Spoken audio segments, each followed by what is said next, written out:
It's starting.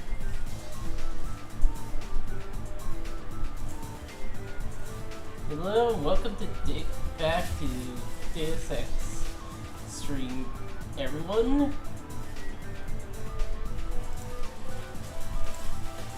And welcome back.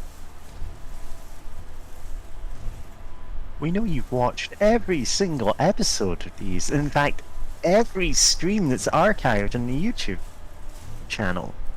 If you haven't, it's fine to pause, go back, watch all of them, catch up on all the in-jokes. what about the out jokes? Anyway. The out-jokes? Oh, you have to watch every video on YouTube for that, and nobody wants to do that. Anyway, I married a rabbit. I'm James.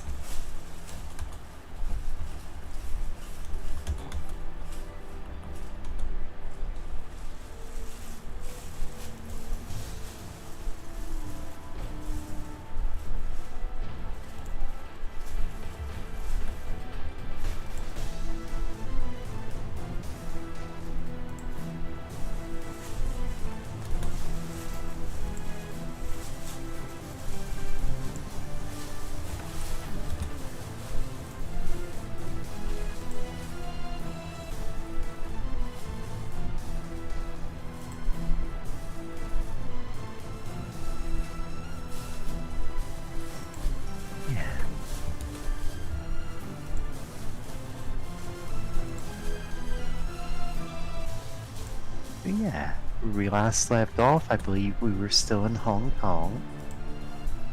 Yeah. Though we were about to go back to New York. Yeah, we got to go back to America again.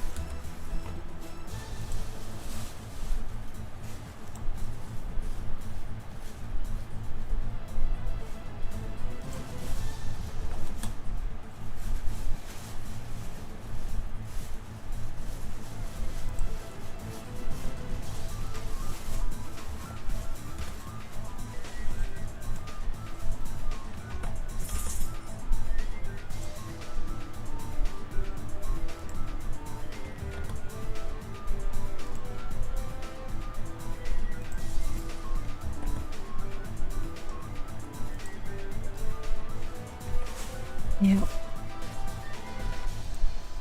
Let's see if the word Illuminati summons up any strange Twitter bots.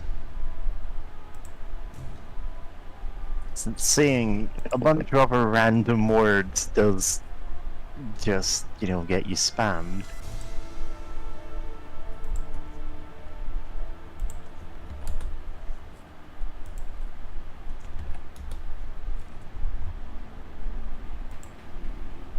Alright.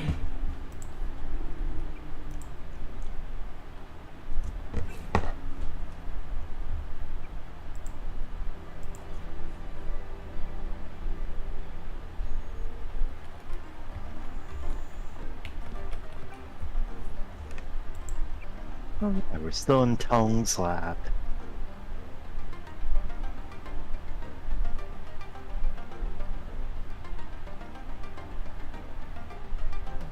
And there's Paul just chilling out.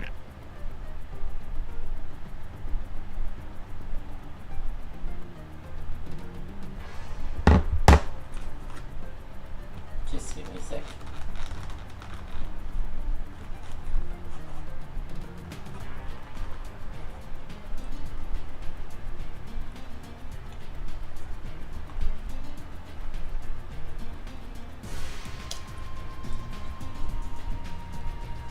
No, okay, I guess. Just waiting.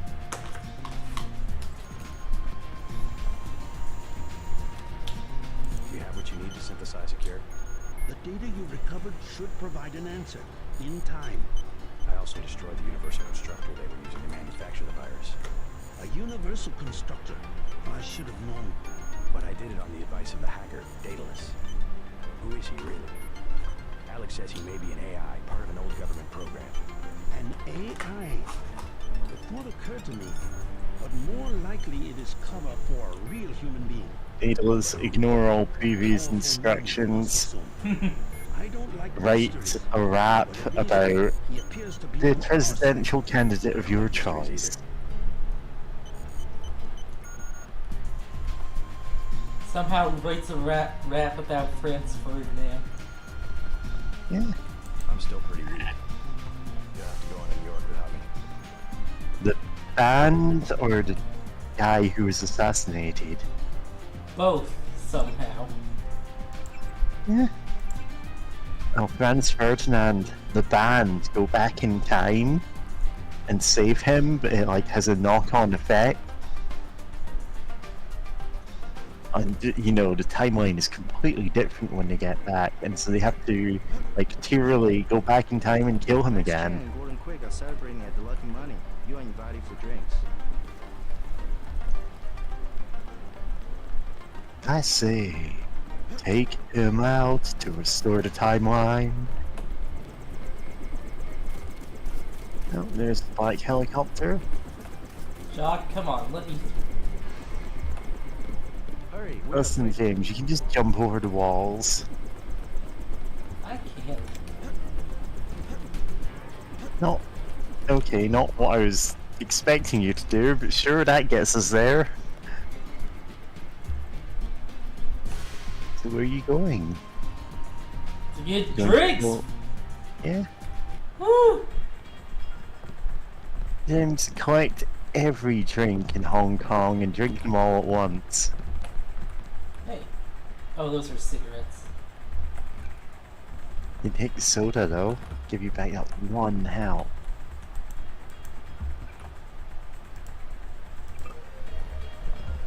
Yeah, 0 points. I cannot. I am not allowed.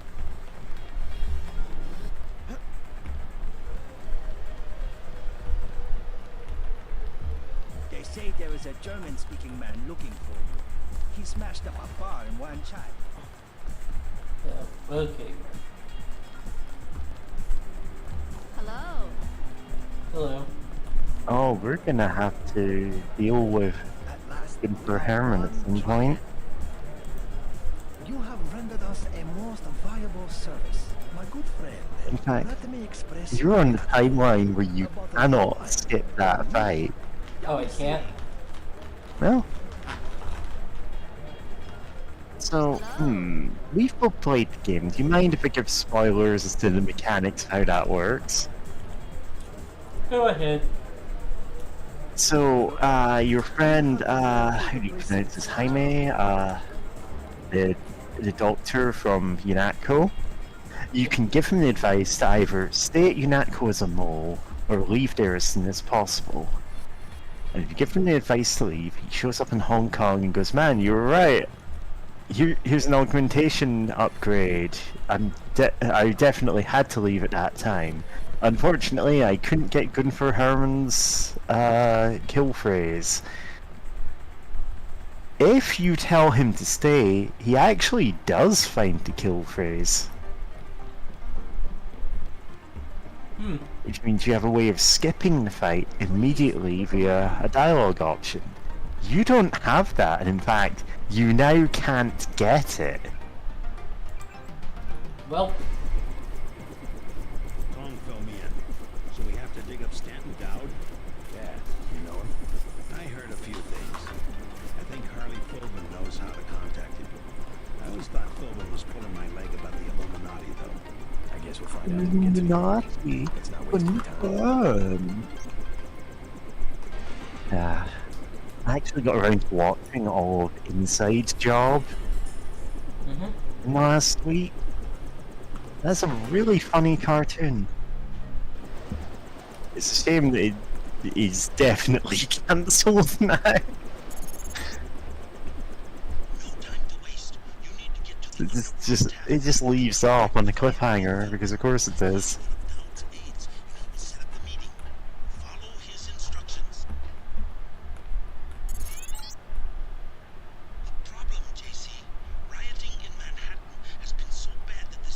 How's the pain?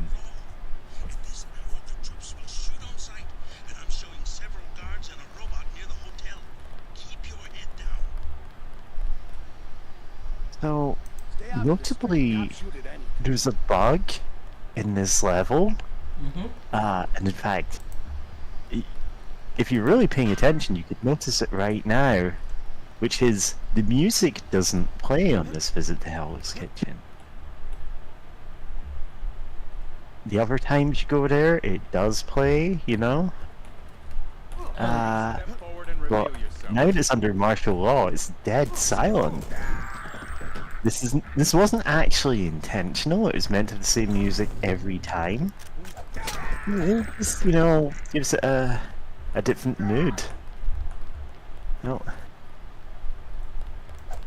Lightsaber. Incorrect inform. Attention. Streets clear. No danger. Huh. That's Thanks, Daedalus. not good. No danger. Walk out there with your lightsaber. I should also note that this was like the Minnesotan cop from earlier. Oh boy.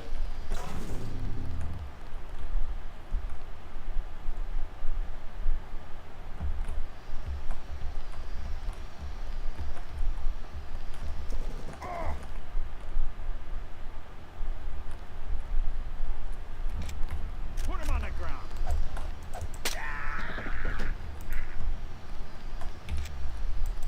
These guys are chumps. Yeah. Take down the entire US military. Police, don't move. Can't be arrested if there's no military to arrest you. This is just a shadow. These goddamn terrorists.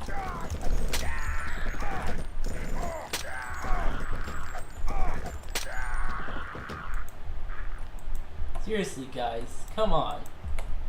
You gotta try harder than that.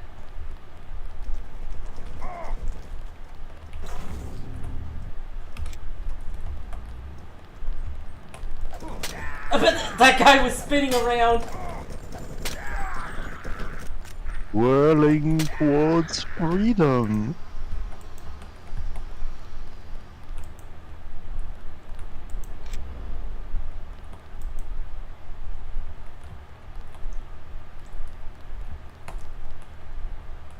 Well, now that that's done.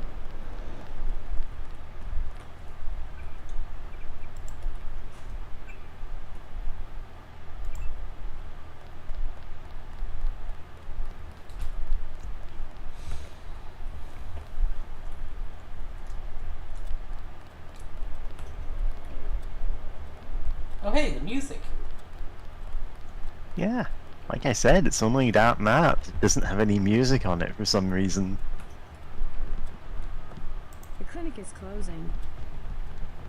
Hey, Coleman. How you holding up? I'm fine, just fine. Come on, we're safe in here. How long are we gonna be safe, Ike? They're just shooting people for no reason. You'll be safe Don't you longer worry, now. this'll all pass. Sure it will.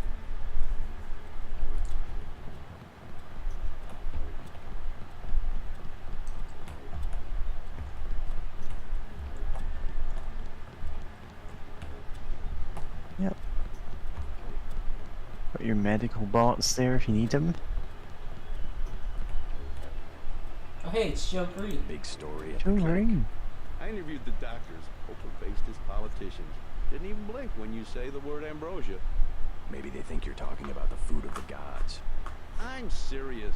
Don't believe the stories coming out of Hong Kong that the government had a cure all along.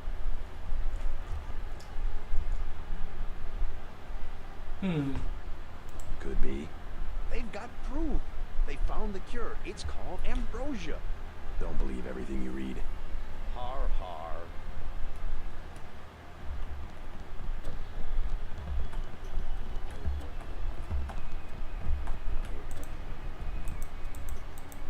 Not reacting at all. I'll take that.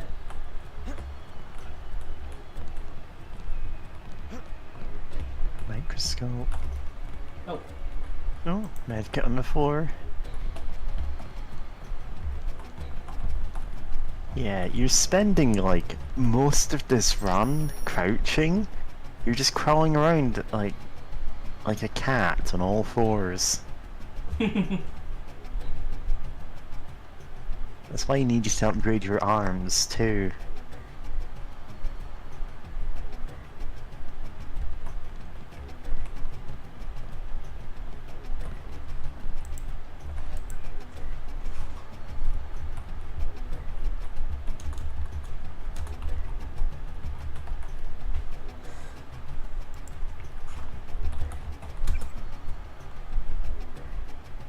Appreciate your update, but I'll be frank with you. The situation is deteriorating faster than you know, and the board is completely paralyzed. That 10 million credit donation promised by Paige is nowhere to be seen.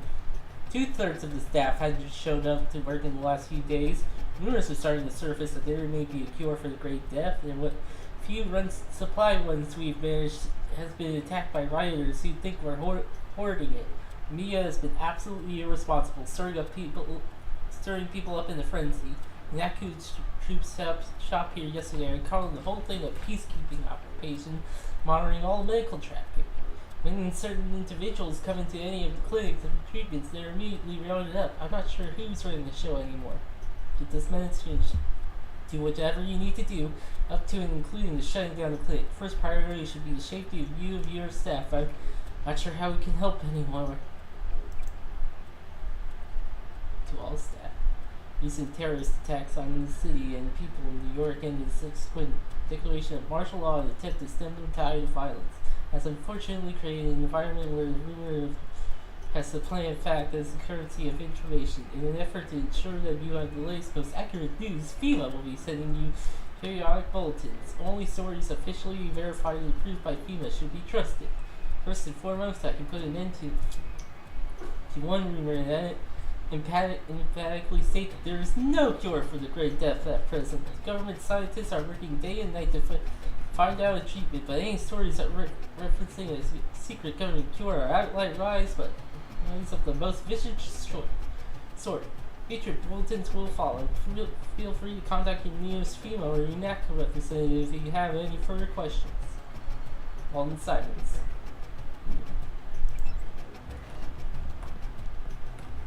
Oh hey, this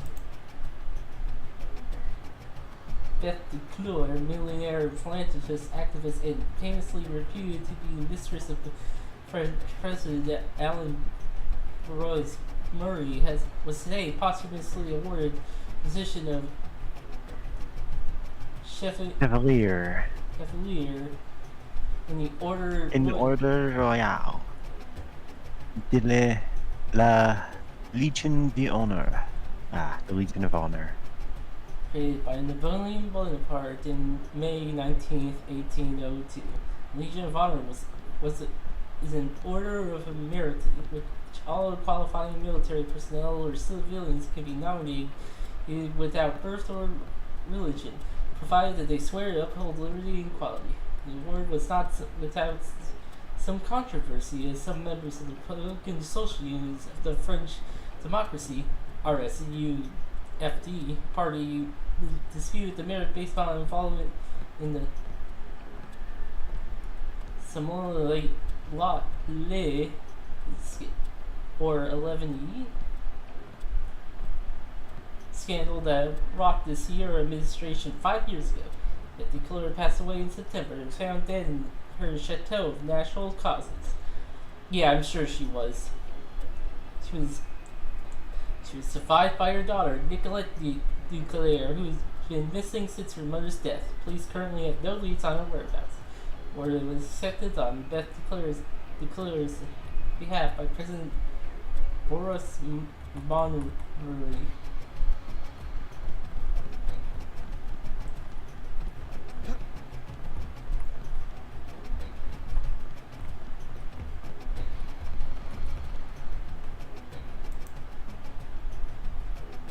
Priest.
Secretary.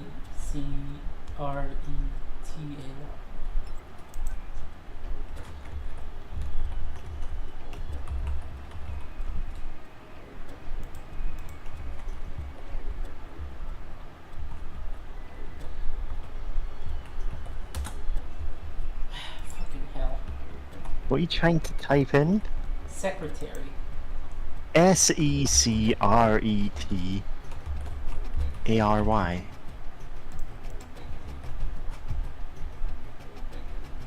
James, you're missing an E there. Just type secret. Secret.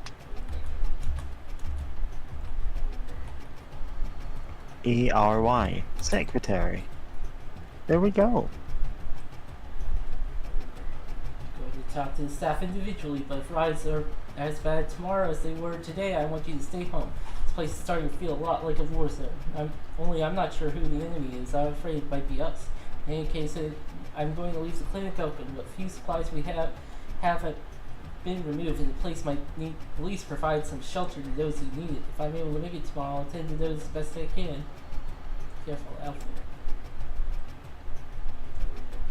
I don't know if this man will find you or not. It's been bounced a couple of times off the New York nav, but I keep trying and hoping it's temporary downtime and not something permanent. It's been an almost total blackout of news from New York City just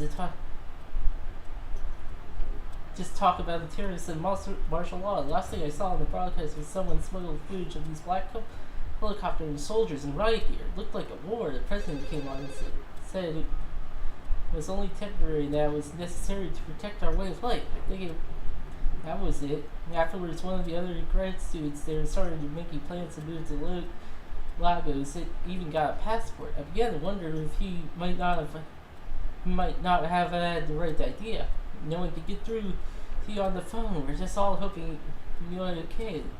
As soon as you can, call us or write whatever you do. I'll be thinking about you, Liz.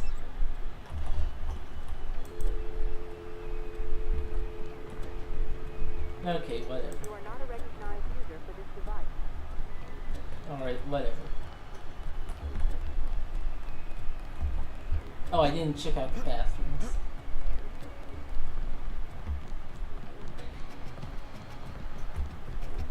Yeah, got to check every bathroom. Gender fluid, JC Denton.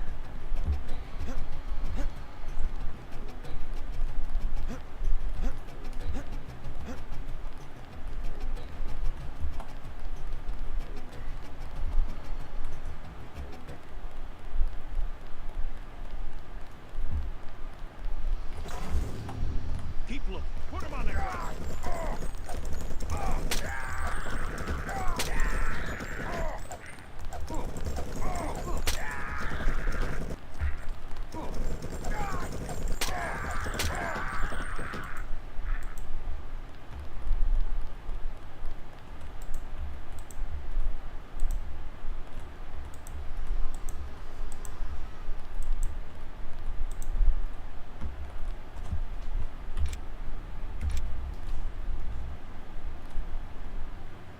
You could just hop back into the clinic and use med bots there. Oh yeah, I could. There's literally two of them. Yes. God, that cost a lot of power, but I guess you have 27 batteries, so...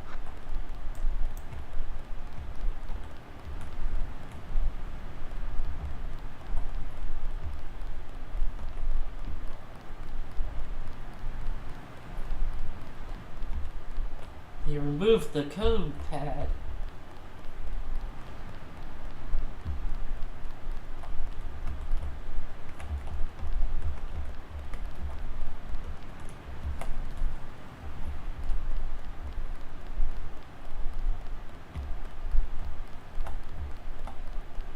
You removed the basketball. Oh no, wait, there it is. They're not total monsters. Damn ghost town. Well, thanks to me, it is.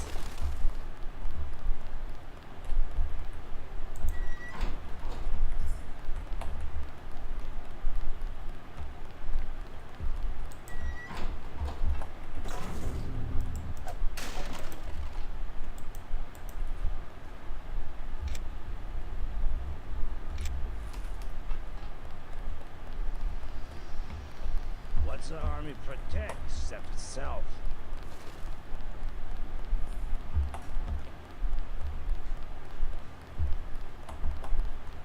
See what the smuggler's doing. Oh, there's a bot.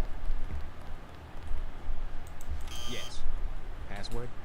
Bloodshot.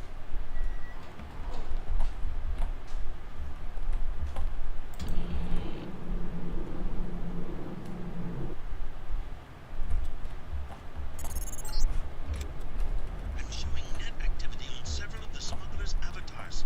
He must be at home. Yeah, smugglers posting.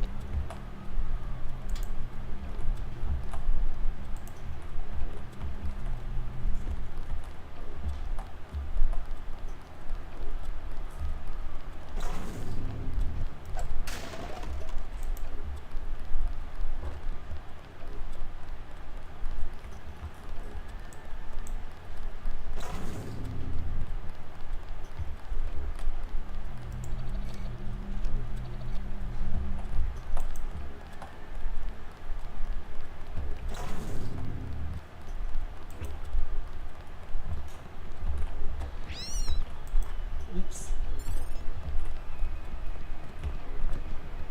Why'd you come back? Unaco's got every cop in New York after you.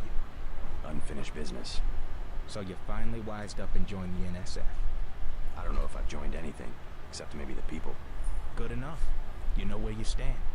It's because people don't know they can pick a side that the government has so much power. I've got to get moving. Have anything you want to sell? Sure. Something you might like. An assault shotgun and some sabot rounds. I also have some lambs. I'll give you the whole box of 5 for $3,500.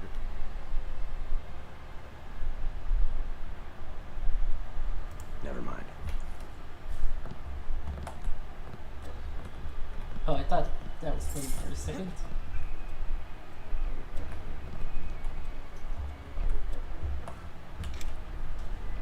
Alright, we know smugglers logged into his Tumblr account. Go in there and change his avatar.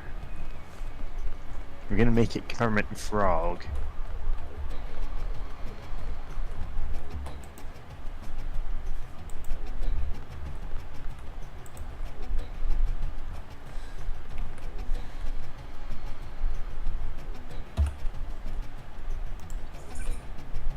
It's gotta think get you better might- security. I think you might already have the code for this one, but if you want to pick that, and you know.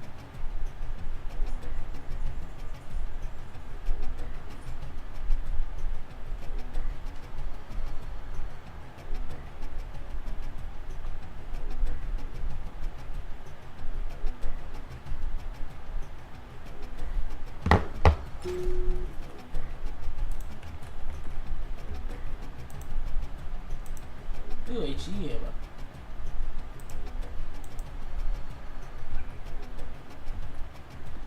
Oh, I still have the wine.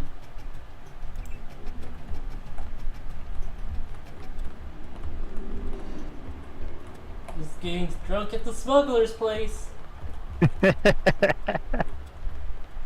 Getting drunk at Smuggler's place. And, you know, posting in his Twitter account.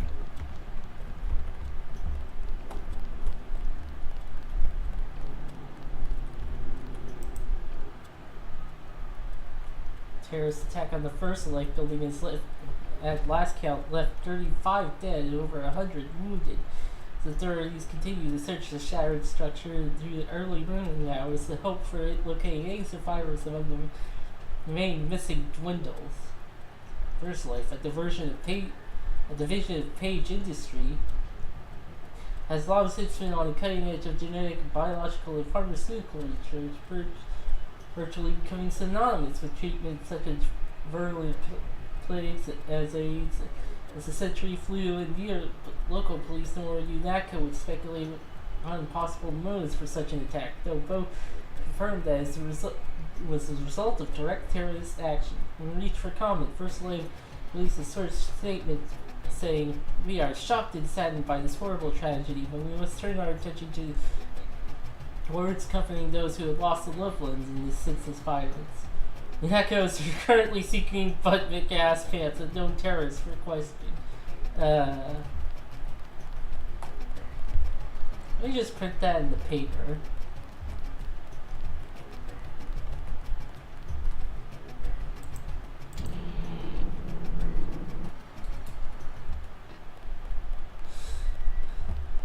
Oh. Watch out, it's a chicken bot.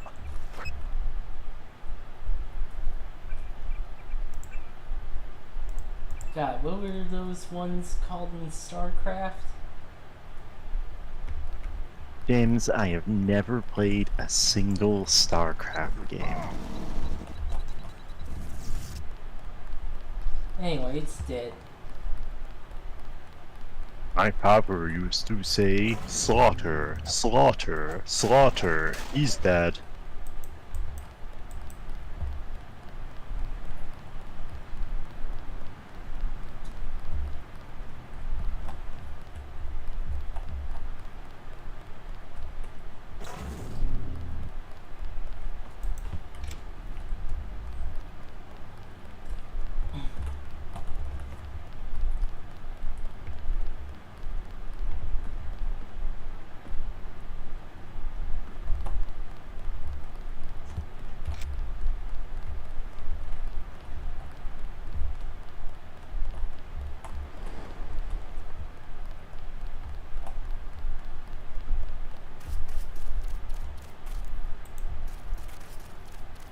You already have enough of that type of ammo.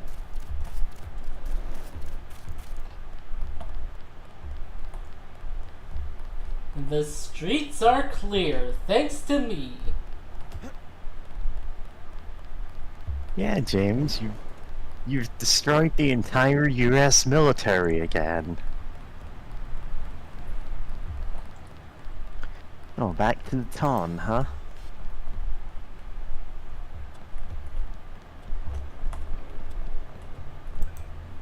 Time to steal. You're gonna rob everyone again.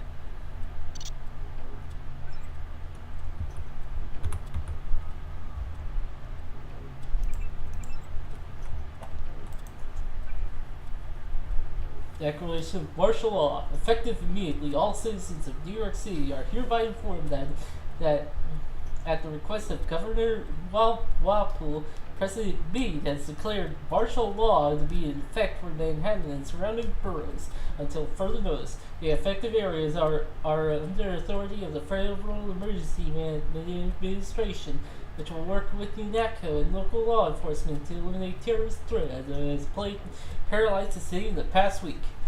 This is an extreme measure, one undertaken with the most gravity, but it was a necessary step to ensure the safety of the citizens of New York, says Walton Simons, director of FEMA. He only stressed that it is a temporary situation that will be resolved as quickly as possible. Citizens are advised that a curfew has been to between 9 p.m. and 7 a.m. Further details will follow. Most wanted, J.C. Denton. Walton Simons has instituted Martian law. The law of the Red Planet is now irrefutably what we live under. Most wanted, J.C. Denton, aka Butt McAss Pants. Citizens of New York are warned to be on the lookout for terrorist J.C. Denton, known as Butt McAss Pants. Denton, the terrorist leader, is wanted in conjunction with a number of crimes, including the recent attack on UNATCO headquarters, the bombing of the Versailles building in Hong Kong, and the murders of Juan Ivanovich Lebedev, UNATCO agent Anna Nadar, and UNATCO director Joseph Manderley. Even if you don't kill Manderley or Lebedev, they end up dead at this point. Like, they're obviously just being bumped off by the government, but you know. Also earlier we read something that said that Manderley disappeared. Yeah. Denton is approximately 60 feet tall, with laser eyes and fire breath. 6 feet tall, silver facial tattoos, and solid blue eyes, the result of a genetic condition usually concealed by a pair of sunglasses. He is armed and extremely dangerous. If you believe you've seen or know someone answering to the description, do not attempt to engage them. They've got like regeneration and super legs. Immediately report them to your nearest FEMA, UNATCO, or police presence. New cremation center. That sounds like a jolly read. As per FEMA Public Health Directive 27, PHD 27, all bodies are being cremated immediately upon expiration. To facilitate this process, a new crematorium is opened up in Yankee State. However, citizens are asked not to transport bodies themselves, but to contact the appropriate health officials at emergency services if they require assistance. A failure to comply with FEMA directives is punishable by a minimum sentence of 3 years to jail, up to a fine up to $10,000. Until all further notice, all city, state, and country offices are closed, and the following services are suspended: public school, buses, garbage, road, travel to the JFK International Airport, and LaGuardia has been canceled. Several subway stations are now closed. Yeah, I guess we can't get back to any of the subways. And the cat's here. Yep. Oh! Fuck! T in JC Denton stands for cat. Pistol and knife. Oh, these guys did more damage than the guys outside. Oh yeah, because you walked right up to them and went, oh hey, it's the NSF, and then got shot a whole bunch of times. They're not NSF. They're police. Oh, sorry, not NSF, UNATCO. Savage. You're the other faceless goons. Yes, I said goons. No bites. Kitty, no bites. Okay?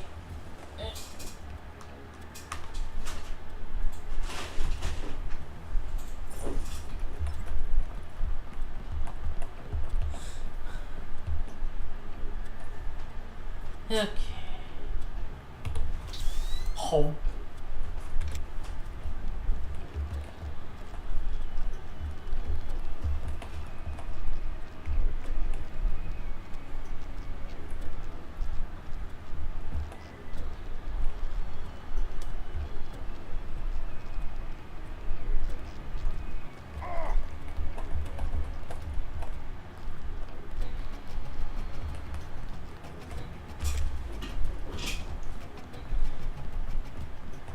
Yeah, rats. You gonna hunt all those rats? Is there anything for it? No. Then no. Or 321 is the code.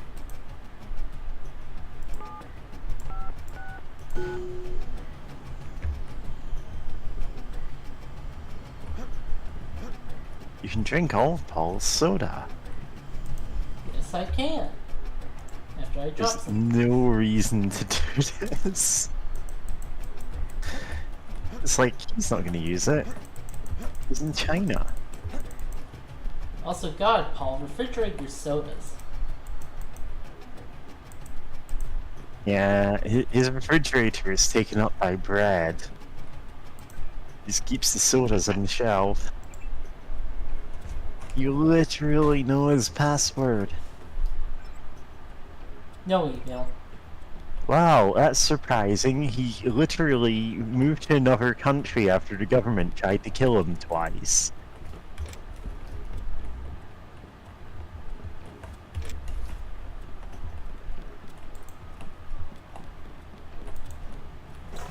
I'm honestly surprised UNATCO didn't booby trap his place, because it's the first place you can go. Watch out, if you go for that window, Paul dies forever. Oh, too late. No, you can just leave through there, it doesn't trigger that anymore. It's only on that specific instance of the map. Oh, hey, a person. Owners left town, as far as I know. Yeah. I mean, they are also dead. Oh, wait, I thought you were talking about the people in this room. Yeah. I mean, both of those are true.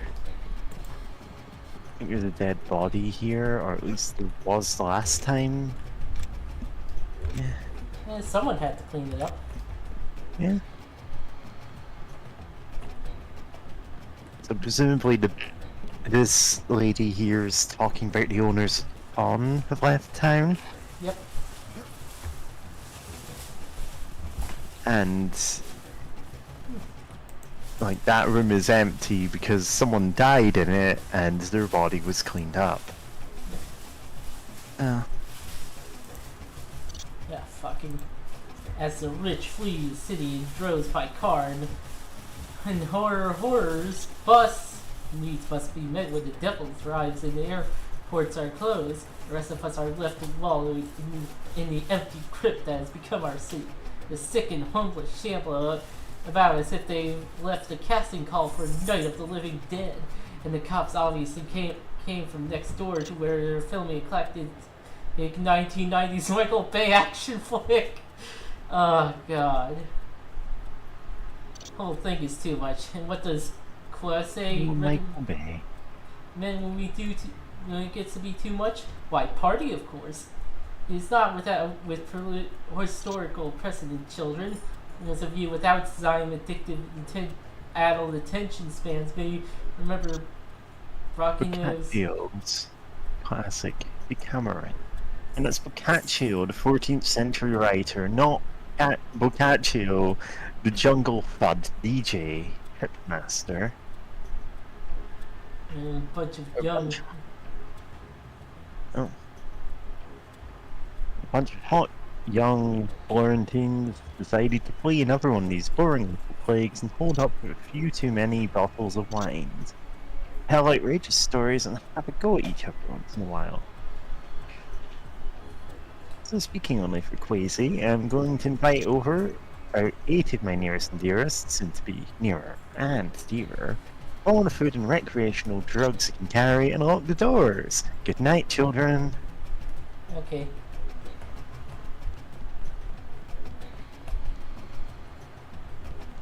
Giovanni Boccaccio, Italian writer and poet. I guess I should burn all those bodies, but I don't have anything that can really burn them. Best member is the author of the Earthly Tales in the Decameron. Well, yeah, that tracks.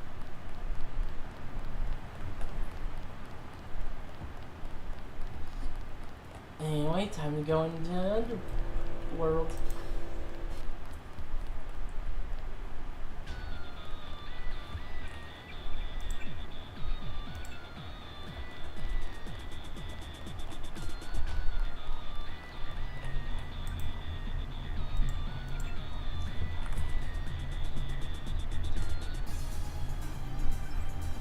Oh, nothing.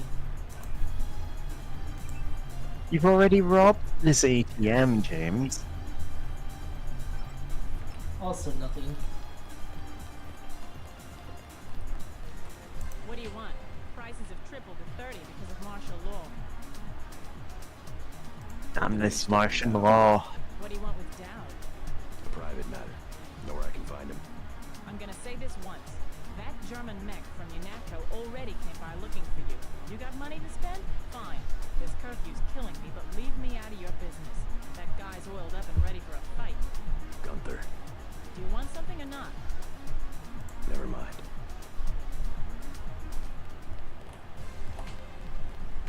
Hi, Sandra. Too bad about the hotel. I guess UNATCO shot it up pretty bad. No use worrying about it now. Are you all right? I heard UNATCO was after you. They aren't the only ones. You should stay out of Hell's Kitchen. People have been looking for you. Yeah. This one guy, he came to the hotel and said he was your cousin. What did he look like? Just an average guy, but I think he was an undercover cop. Yeah, probably. You out here because of martial law? I didn't know they were using Marines. Unatco likes to work alone. Just came out to look up a girl I used to know. That girl at the table over there, Sandra Renton. FEMA gave me a pass for the curfew. What's FEMA doing handing out travel papers? They took over the advanced submarine base where I work. I don't like being pushed off duty, but I guess little R&R never hurt anyone. They brought in their own staff. Most of us were moved out of the main submarine hangar last night. FEMA set up a perimeter. We'd sure like to know what's going on in there. I would too. Maybe I'll check it out for you. You a cop? Used to be. I'll say it straight. I'm a patriot. I don't like to see one of our top secret bases commandeered, especially when the only people allowed inside are these Asian mafia types. You think you can do something about it? I can have my buddies at the front gate let you slip by. My name's Vinny. Tell them you know me. Thanks. I'll see what I can find out. I guess the guy is a bit liquored up because he just gave us some very valuable information. James, when you're under martial law, everyone gets liquored up. There's nothing else to do. On your head. What are you doing in the city? I didn't expect the kitchen to be under martial law. People know the government has a vaccine. Riots everywhere. You still on the dole at UNATCO? I never mentioned. I've been working for the NSF all along, and the Illuminati. I'm on your side. Right, the Illuminati. Yeah. Find one of their leaders standing down. You're not allowed to put Illuminati as a previous employer on your resume. What's Dowd got to They frown on that. The same corporation that makes ambrosia also manufactures the virus. Quite convenient. The virus came over in a super freighter previously owned by Dowd. Yeah, most of Majestic 12 is just hand-me-downs from the Illuminati. Huh. We knew about ambrosia, the virus. That's news. They're infecting people on purpose, huh? I was hoping Dowd could tell me where the freighter would unload. I'll contact him. Go to the burn-up storefront of Osgood & Sons, over where the tunnels connect to the warehouse district. You know, where the NSF had the generator. I'll try to get him to meet you there. Osgood & Sons. Yeah. And JC, be careful who you mention the Illuminati to. Like Joe Green. He's a spy for UNATCO. The reporter? Are you sure? Here's Good thing we didn't ask him. Hey, kill Green and you'll be doing all of us a favor. I saw him hanging around the free clinic.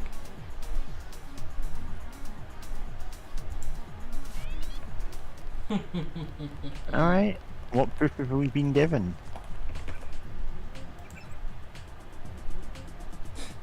Oh yeah, that doesn't look anything at all. Yeah.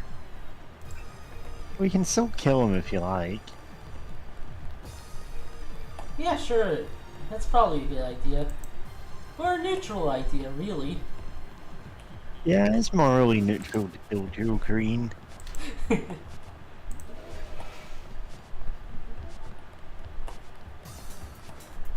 It's technically not a sin. That should go in our lower thing. Oh! Hello. Uh-huh, what's up? Yeah. Yeah, she's just walking by the dead bodies.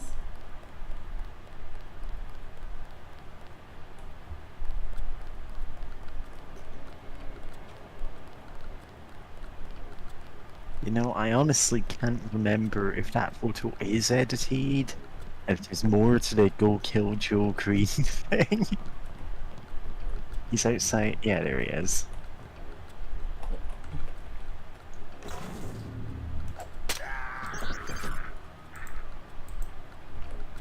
They can whip you as proof. Okay.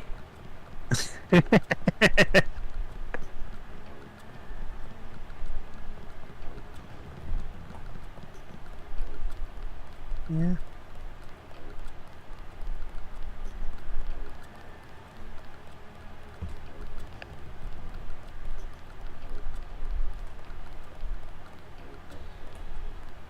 Oh, I still have the body. I thought the game wouldn't allow that. No, the game does allow you to take bodies with you, which is why you get some very funny challenge runs. Sup? Like the don't kill anyone challenge run, which means You have to knock some people out and take their bodies with you.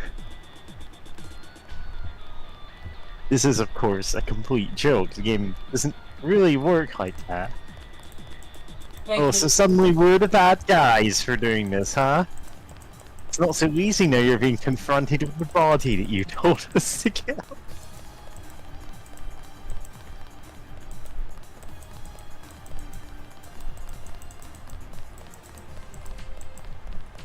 oh, he just really needs to use the restroom. I took out that reporter, Joe Green. I don't like people who ask a lot of questions. No shit. Man, you really did change sides. Never would have thought it possible. Okay, are you gonna give me Thanks for anything? getting rid of that guy. Okay.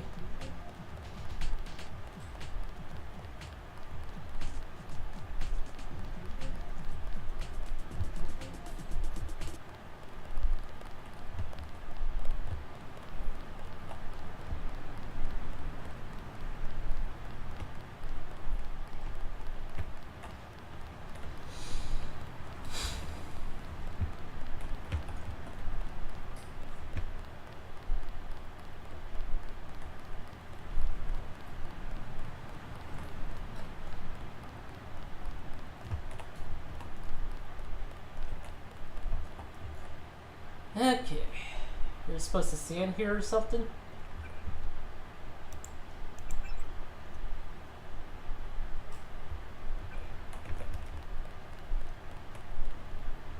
He's hiding out. Oh. He's hiding down here somewhere. Switch on your flashlight and find him.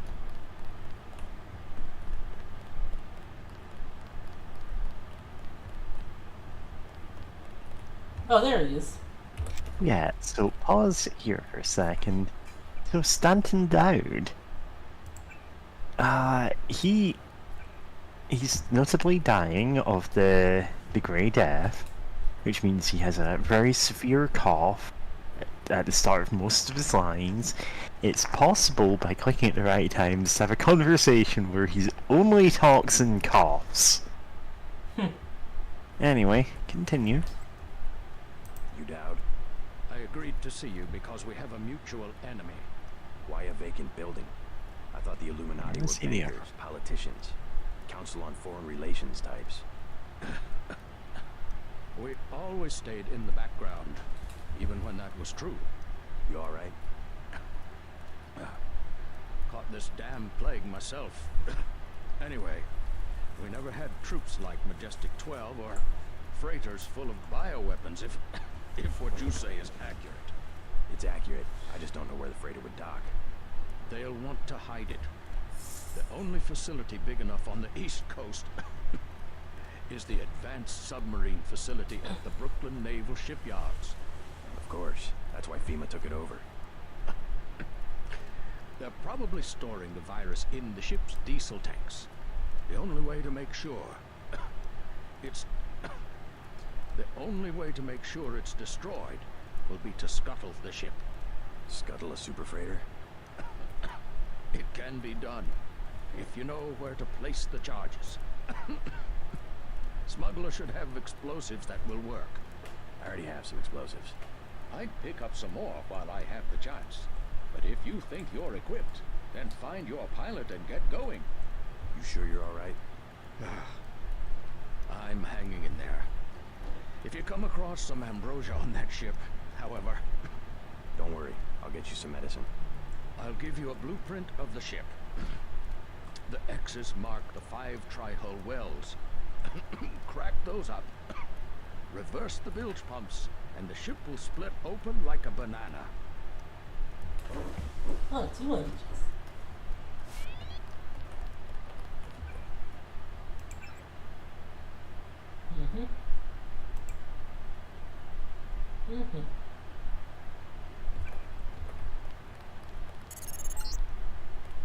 MJ-12 troops converging on your position, JC.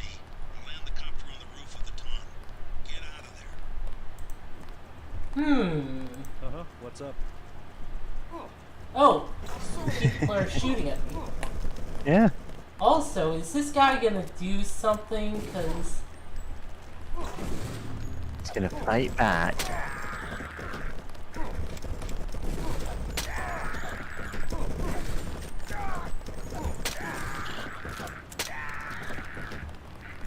I genuinely cannot remember what this guy's deal is, or if he's just some random extra.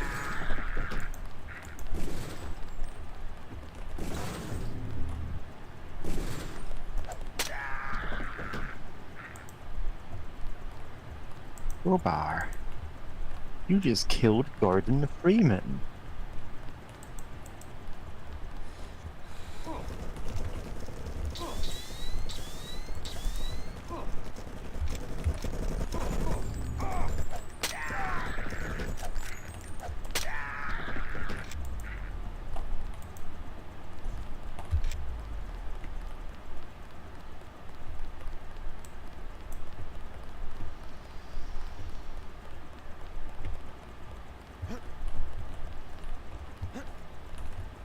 oh right, you have to.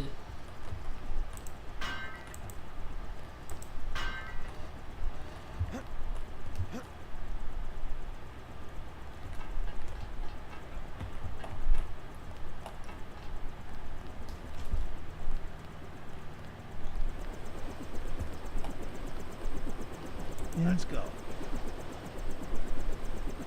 I'm ready.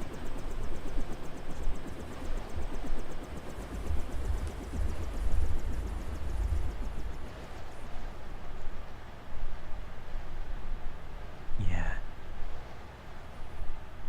If you do find some ambrosia, you can give it to Stanton Dowd and cure him. It's not a listed objective. It doesn't get added to this mission, but you know, if you find it.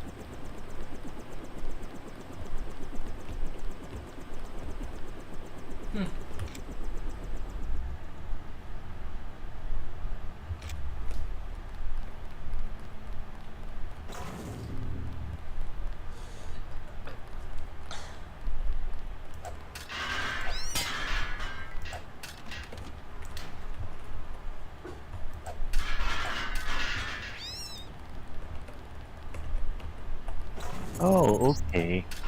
So, no. Defense. Good. Up ahead are the barracks. You need to gain entry to the base and eventually reach the large building to the north. Keep your eyes open for the ammo storage facility.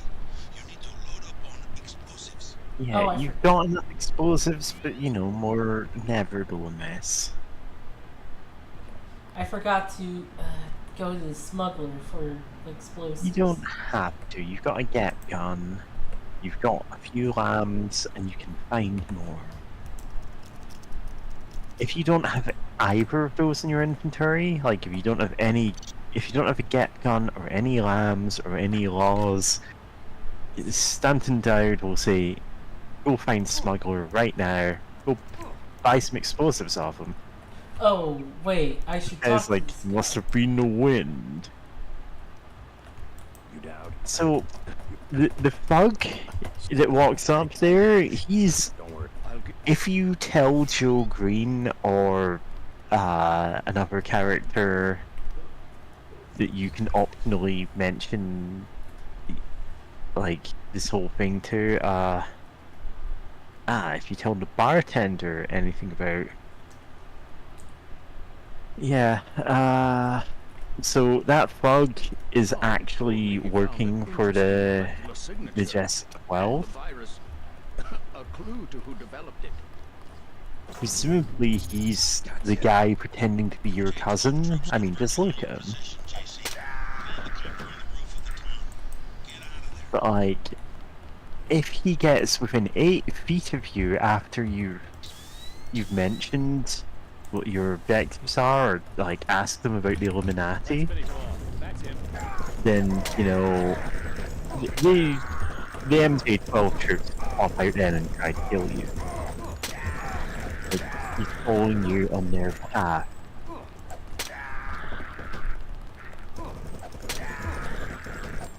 You have to be very careful who you mention Stanton Dowd to if you don't want an extra fight on top of it. But they're just MJ-12 troopers. You can take them on.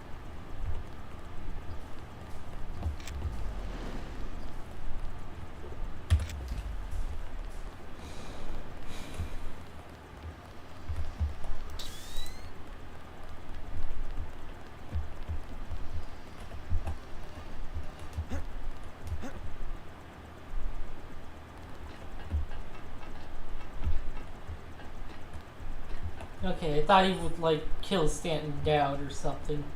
Nope. He's there to kill you.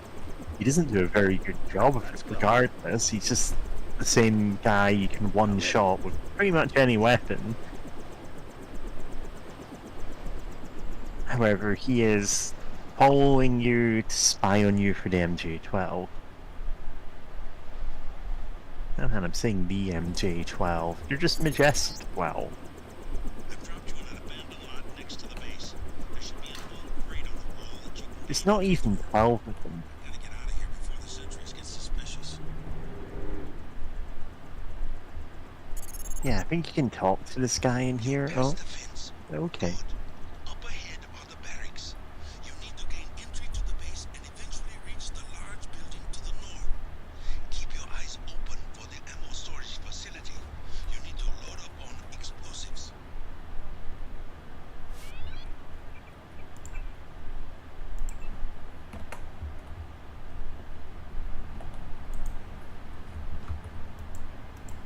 Nope.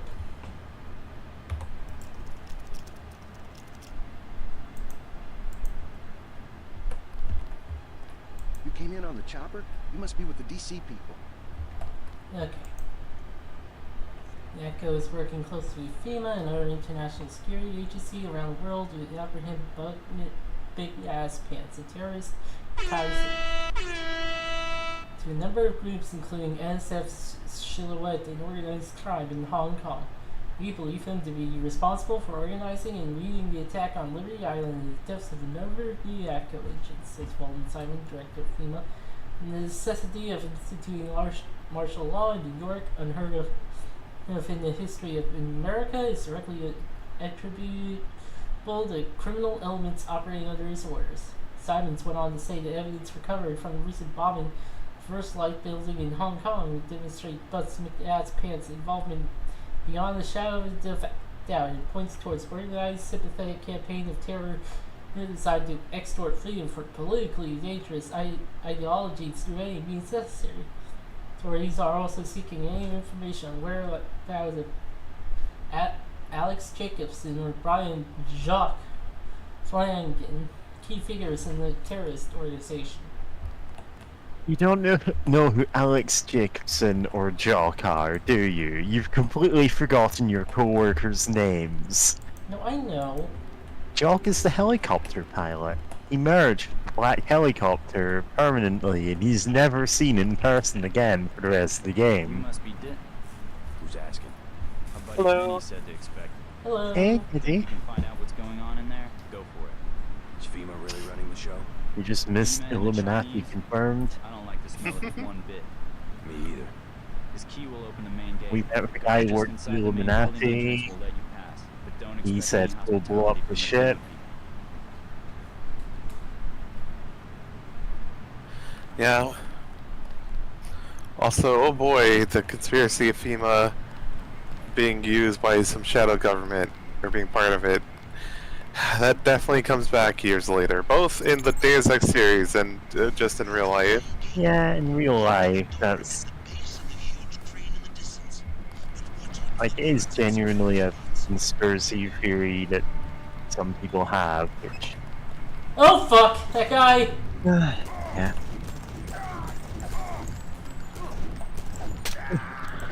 One guy just patrolling. Well, at least he gave you a lamb Oh for your man. trouble. But that's so funny. Must have been the wind. Like, Guys outside are like, man, that's not our problem. There's nothing Yeah. here, James. Let me just You don't move have to the kill this bodies guy, so- but you can. Let me just move the bodies so that they don't get blamed for not doing anything. Oh god. yeah. Oh, I can't. You're just Whatever. like answering the God. And he's like, I'm not paid enough for this. That cat, Optimus Prime. Giovanni Bozacci. Oh, wait, no.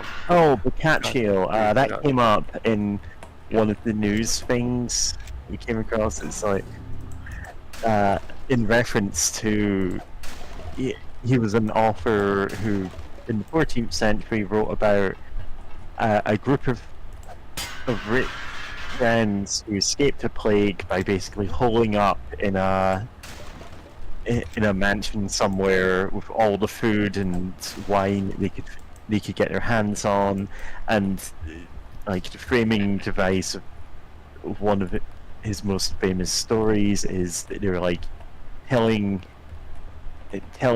other shorter stories to each other while they're in there. Ah. I have begun planning your future objectives. Dow will be sending you to Paris. Make sure he gives you the current residence of his associate, Morgan Everett. I do not have access to that information. Yeah, you need to dox the Illuminati. Powerful. Also, yeah, I missed the part, but like, I still remember when I played the game of like whenever Tracer Tong tells JC about like, Where you been? Workers messed up my hand while I was working on the sewer shutoff grate. Damn thing came down and nearly took off my whole arm. They all right? Yeah, it's okay. They told me they were gonna fix it. Of course, they waited until after I got hurt to do it. I saw a bunch of folks working on that shed out back a few days ago. Figured they must be tinkering with the control valve, sure enough. What's up with this place anyway? On the way in, some goon with a gun frisked me from head to toe. Told me to watch my step. FEMA, sure. After they declared martial law, they came down on this place like they owned it. Shut off the sub pin, threatened to shoot anyone got close. Yeah, I saw him goose stepping around back there. Christ, this place is going to hell in a handbasket real fast. Wonder what the union's got to say. Right now, the union ain't got nothing to say.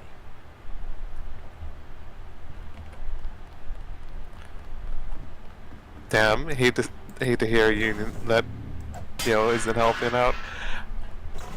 But also, yeah, great. I was saying, oh yeah, JC Denton, is just like Tracy Tong's like, oh yeah, the Illuminati's real, and JC after going to like the fucking Majestic 12 like prison underneath UNATCO, and is like, that's fake.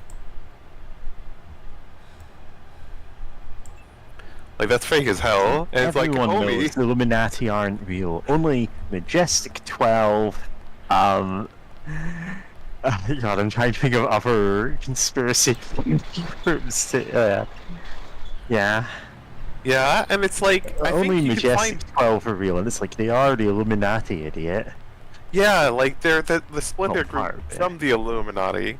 No, they just formed that by themselves. I'm pretty sure, like, they're like a splinter group. Yeah, they are. Like, I'm just saying, like, JC Denton is like, that doesn't prove there's an Illuminati.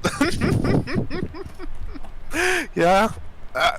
I'm also thinking of... So I recently watched the cartoon Inside Job, where, like, basically every conspiracy is real. That's the joke of it. And, like, there's a government agency who are all about covering up that, like, aliens are real, there are reptiles that live under the ground and secretly run some aspects of society. But also, like, the Illuminati are just their rival company. They're the ones everyone knows and, like... goes, oh, they must be the ones running everything, and so the Illuminati are just like full of themselves. Oh my god, that's so funny. It turns out there's actually like 6 groups that run the world, and it's like, yeah, the company that the main characters are from, the Illuminati, the Juggalos for some reason. God. And it's like, yeah, the Juggalos are 1/6 of the, like, shadowy cabal that runs the world.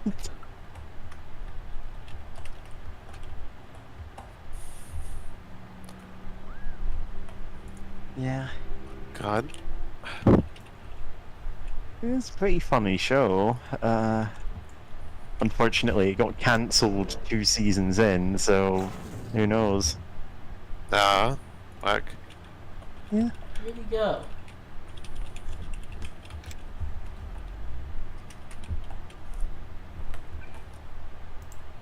God, now I'm just reminded of the Illuminati. Yeah. Like that Goofy show, like Naughty as a naughty or whatever. With the cute T-Rex girl that had like who's trans, and then her like in this goofy silly Yo show. Illuminati. Oh yeah, Illuminati. Yeah. Yeah. That just has her backstory episode is a sincere story about her like exploring her identity and coming out as trans. It's like nobody expected that, given that she's not treated the best by the narrative in other episodes. Yeah, and especially since it's like actually really depressing. Like it's like her being bullied throughout her entire life, and it's like what the no fuck? jokes here. Yeah, it's just depressing, and like until like she meets like the one guy who like treated her with some amount of the respect, giraffe. and it's the funny giraffe guy. It's like the awful giraffe. The awful giraffe guy. Yeah. Yeah.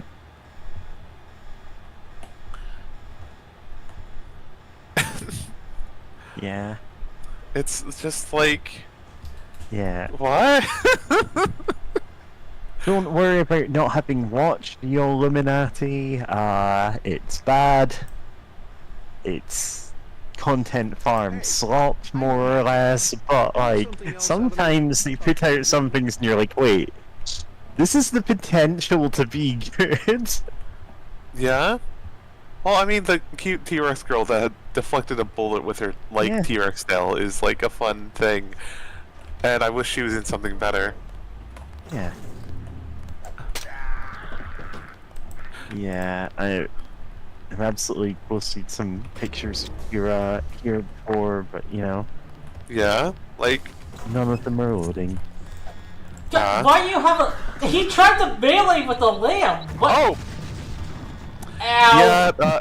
Unfortunately, your I legs clean off. Listen, Yeah, I'm gonna need some med kits, maybe. Yeah. He activated the alarm again. Oh my god.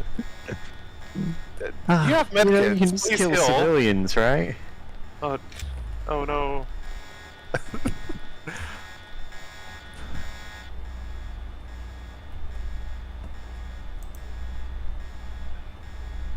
God, this game.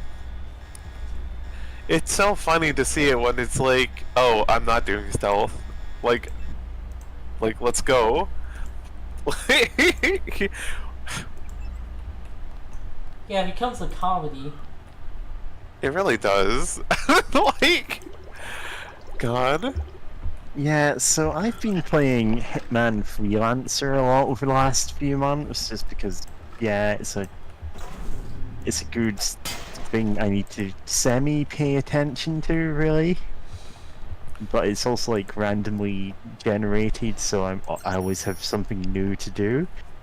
And there are times when I'm like, wait a second, I've not got silent assassin objectives. It doesn't matter if I break my disguise. It doesn't matter if anyone knows that I'm Agent 47 or security has an eye in it, James.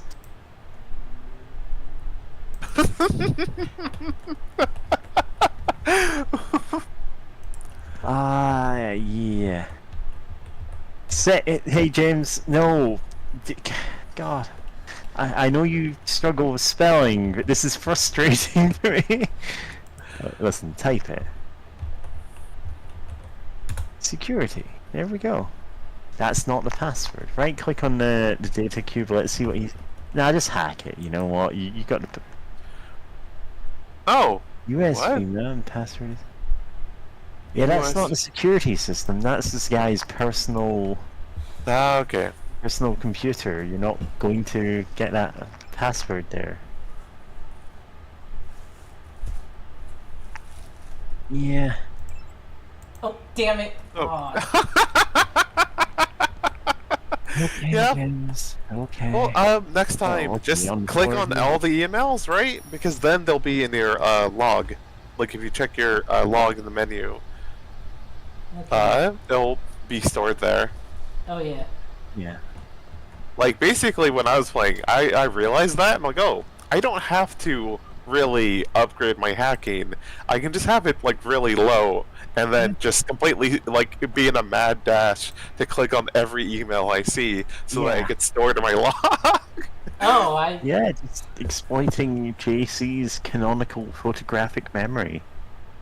I mean, it's just stored in a database, right? I'm guessing he Yeah. has like an actual nano solid state drive or something in his brain. Uh-huh. Like, I mean, yeah, he's a nano-og, so by definition... oh.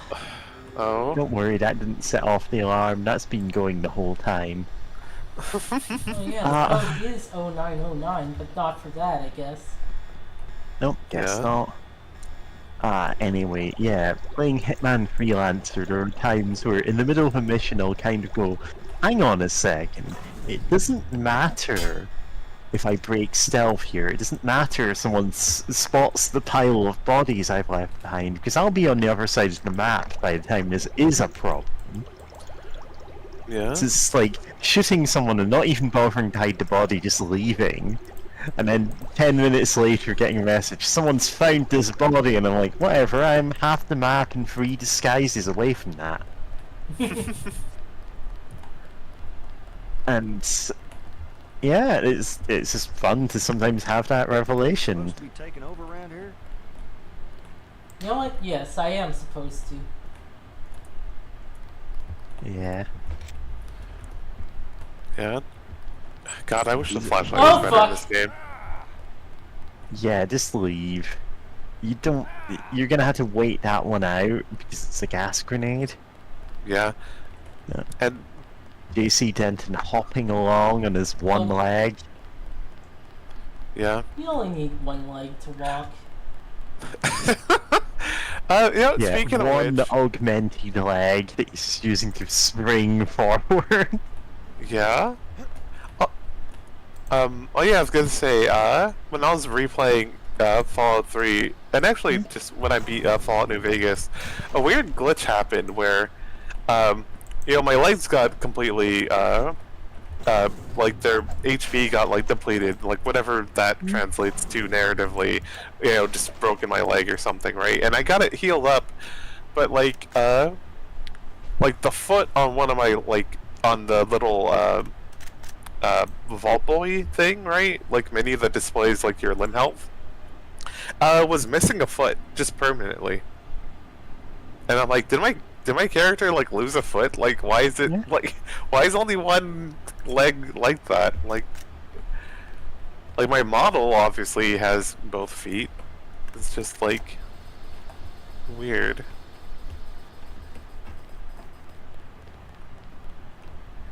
But like, God, can you imagine if I bet there probably is a game like that of just like, what if you can just permanently lose your fucking limbs? That's fatal. No, I mean a video game. Yeah. Oh, okay. They should And make also a fatal video game back. They should never. They shouldn't. Yeah, God. No, I love how since Fatal's mentioned, like, since I'm remembering the videos about it, and just like in the lore book that also has like the bestiary / monster listing and NPCs and all that, like that. There's just a whole lot of them that don't have any stats, like, and including fucking Gandalf. Like Gandalf's is in there, and it's like Gandalf's in there. He has no stats or anything. Like, great, fantastic, marvelous design.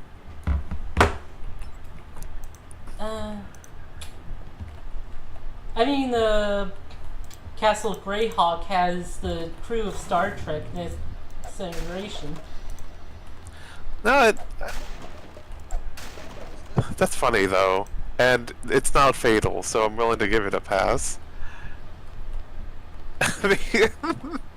Because man, Fatal sucks. It's just I'll probably link those videos again in a sec. But it's just really funny of just seeing those and it being completely demystified of like, oh, this really weird, complex and like interesting game, even if it's really flawed. But no, it just sucks.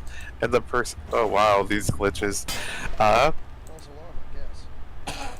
False alarm.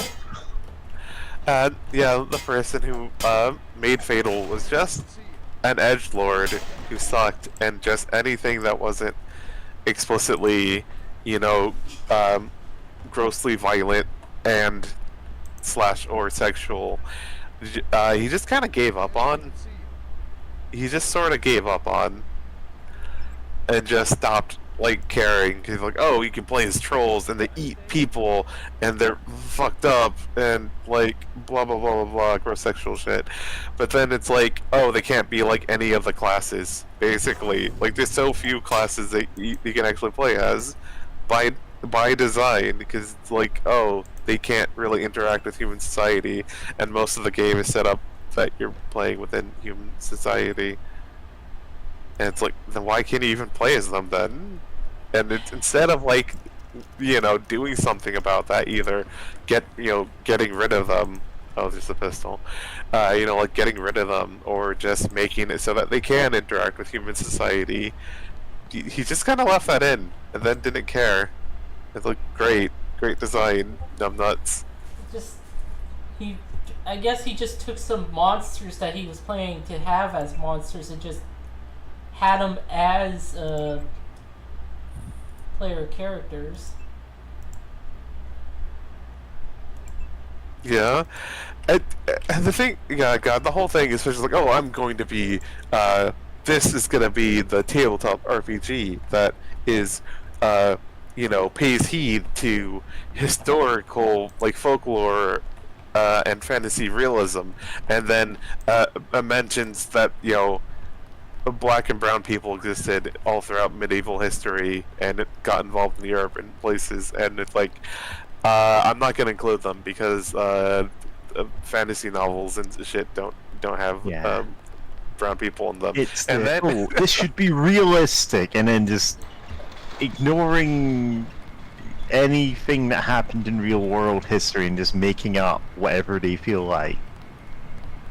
Yeah. Yeah. It's just, yeah, and it's just funny that, like, in the end, the system, like, the actual gameplay of it is actually really simple and also underbaked, because most of the stats don't, or not stats, most of the skills don't have, like, a guide on, like, what you should roll, other than the basic,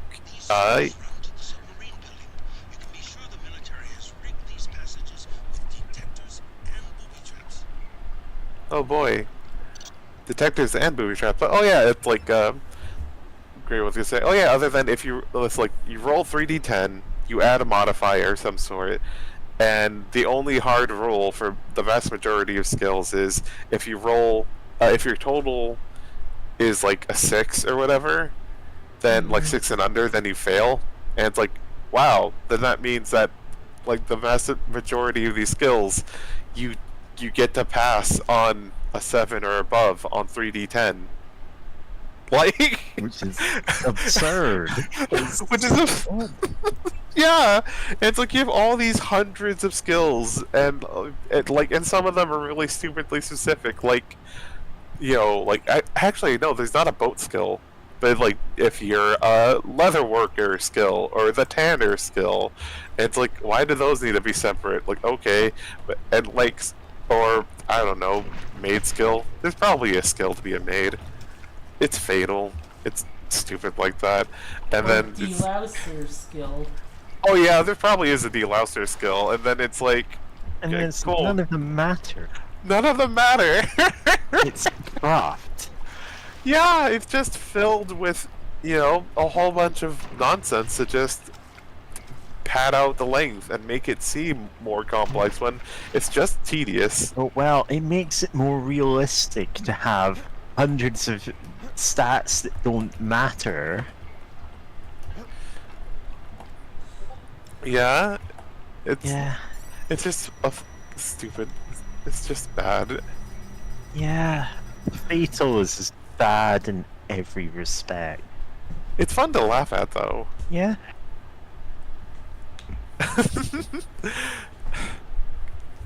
God, game that makes you roll for the...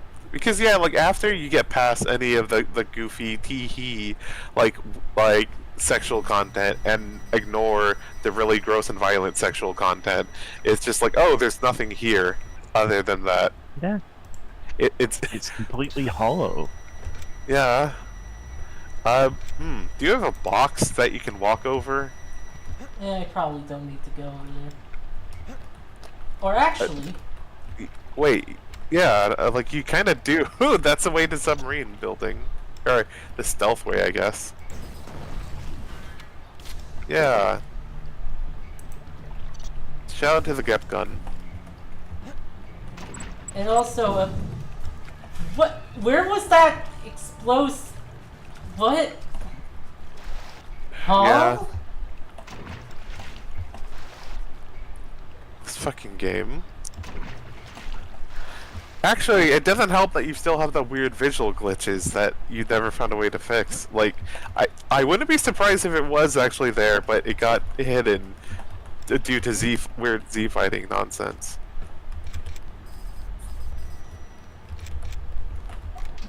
Shoutouts to the Gep gun.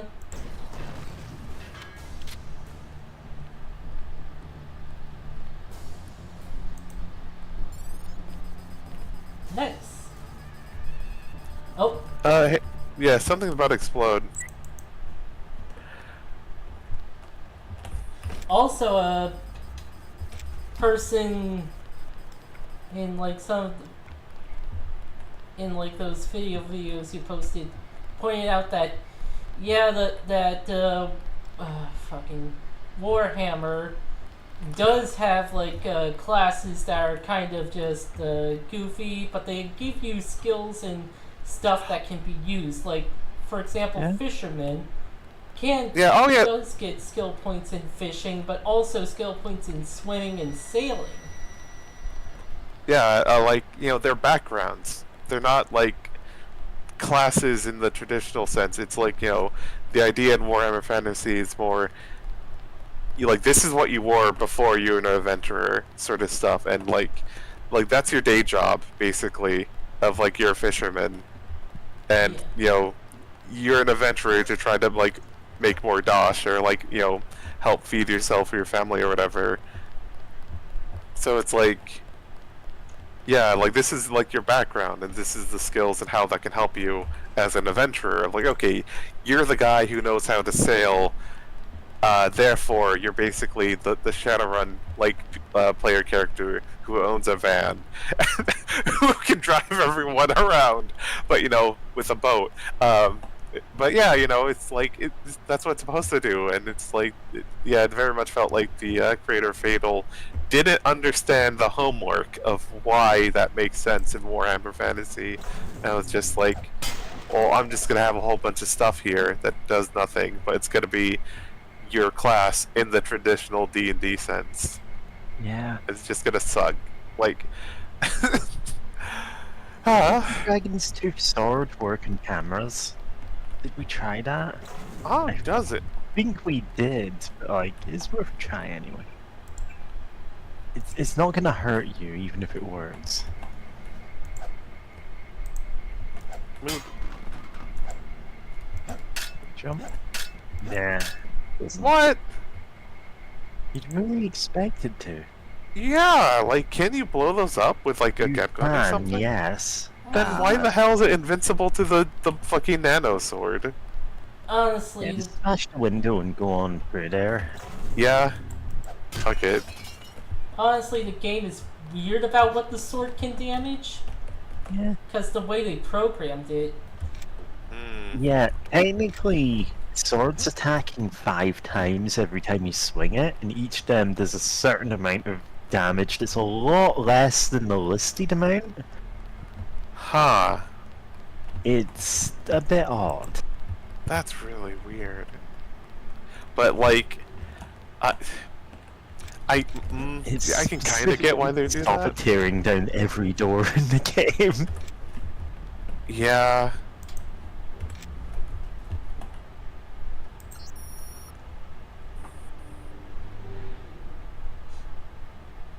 Security office, yeah.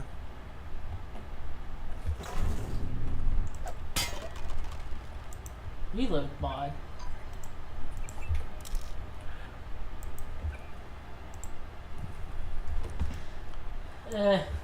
Yeah. Nice.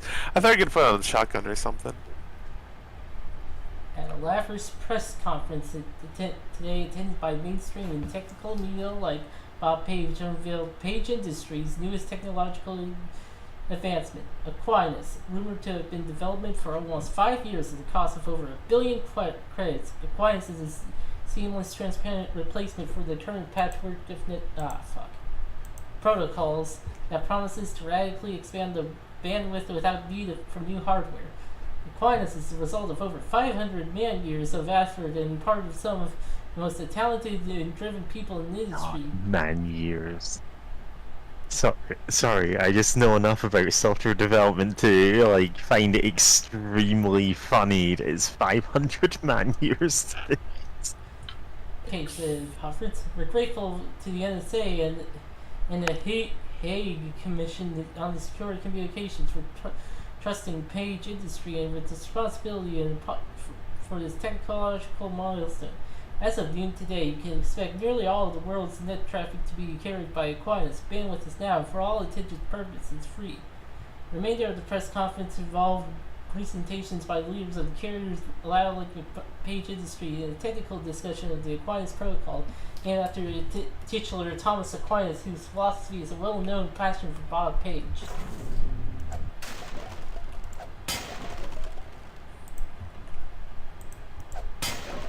There it goes.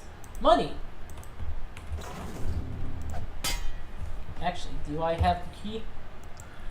Nope. Nope.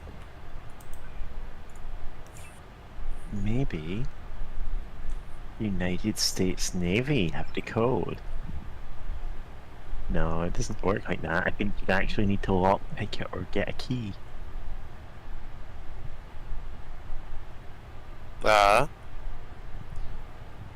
Yeah.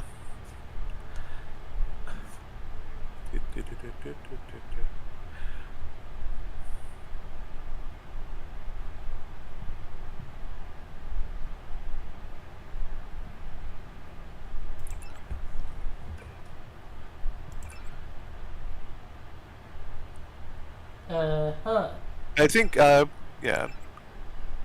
No. Oh, yeah. Wait, no, not logs. Conversations, goals, notes. I think it's in there where usually emails get kept. And oh, yeah, you can write notes as well. Or, I know somewhere, like, emails are kept. But, yeah. Love that the game does that. Which, actually, now that I think about it, it's kind of silly that hacking doesn't just immediately like add all the emails to your log and just be like, hey, you have emails to your, stored to like your notes or whatever. Right. Right. Like that would make sense to do. To just like that it's like, oh, you know, like automatically just copy all the emails to your own personal like hard drive or whatever. Oh, augmentation. I kind of am full up on augmentations. Oh, yeah. Yeah. But in case you weren't, it's nice that they have, some extra. I wonder which one this is. I can carry it. It's Aqua and Environmental Resistance.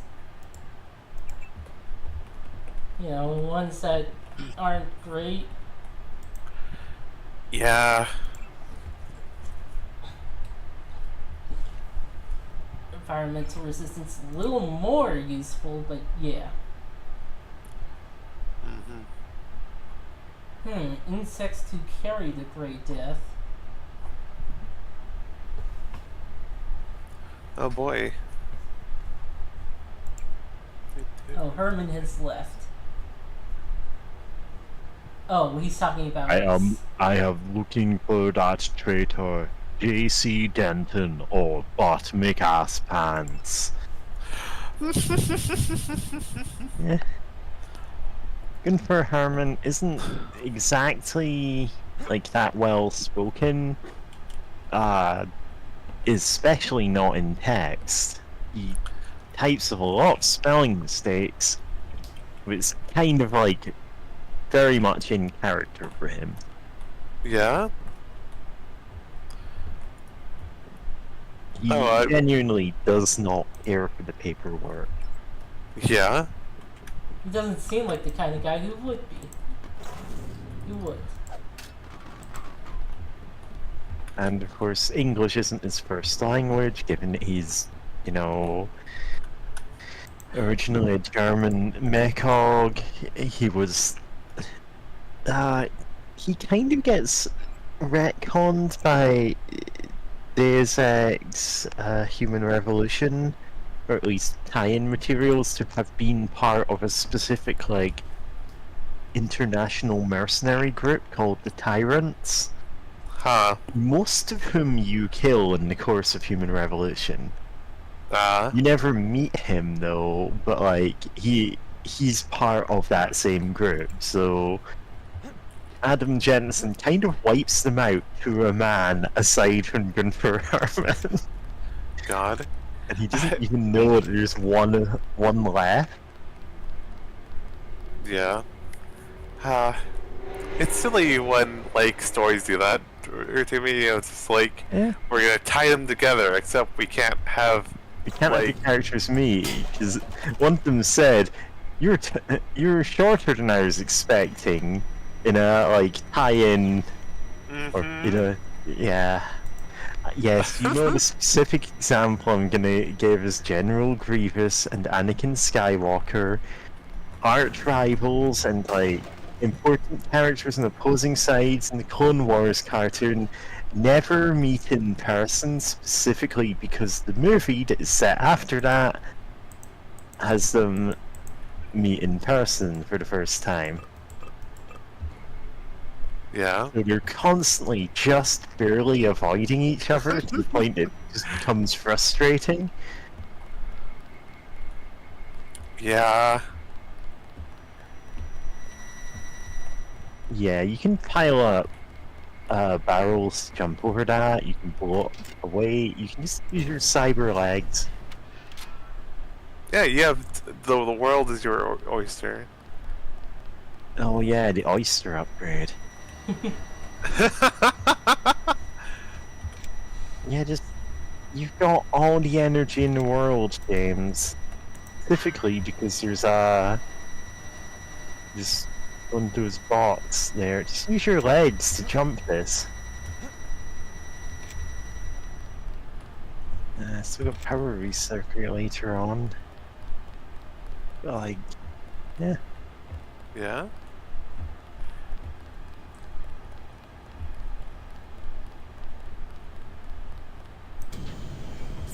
Oh fuck! I think it's in oh, the another way. one. Oh god. You have a Gep gun, buddy. Close, close, close, close! It's not gonna close. It's in the way of the door, I think. You have a Gep gun, or EMP grenades, right? Just fucking blow it the hell up. I don't have EMP grenades. Okay. Oh, it homed in and hit the wall because its main body is behind the wall. Does its splash damage reach far enough to hit it there? No, yeah.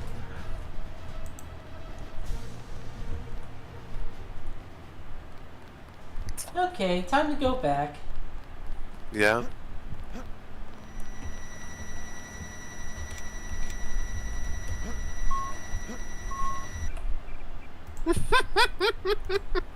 Huh.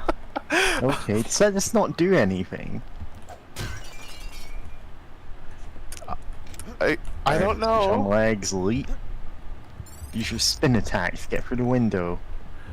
God? That one guy. Switch the lights on, James. That one guy used to spin attack earlier. It didn't help him.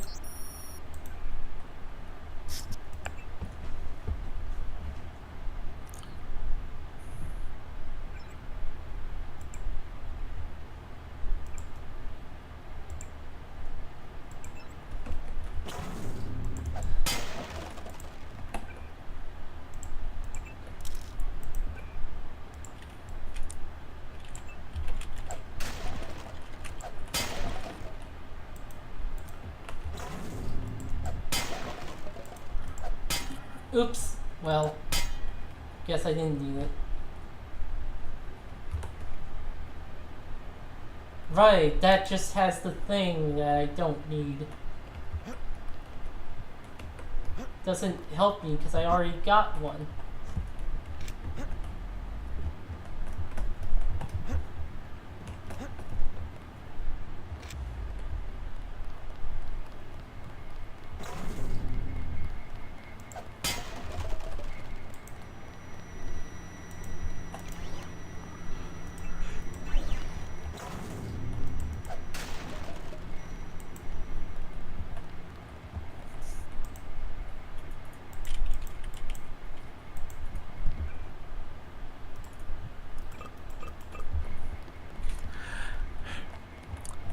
I love the silly sound effects of the burp.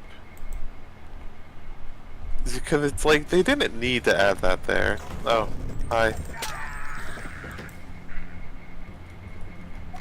Now, seeing you murk that Unako guy, I'm suddenly reminded of someone talking about how there's a thread on Twitter of like all the times a cop gets killed in the JoJo animes, and it's like a pretty long compilation, like a pretty long thread, or like either a thread or like a video supercut of it or something.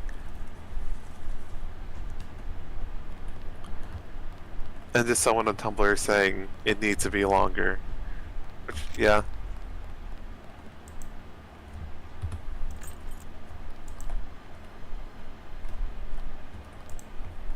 He opened that. Oh boy. Oh boy. Wait, these are on standby? Nope, no, they aren't.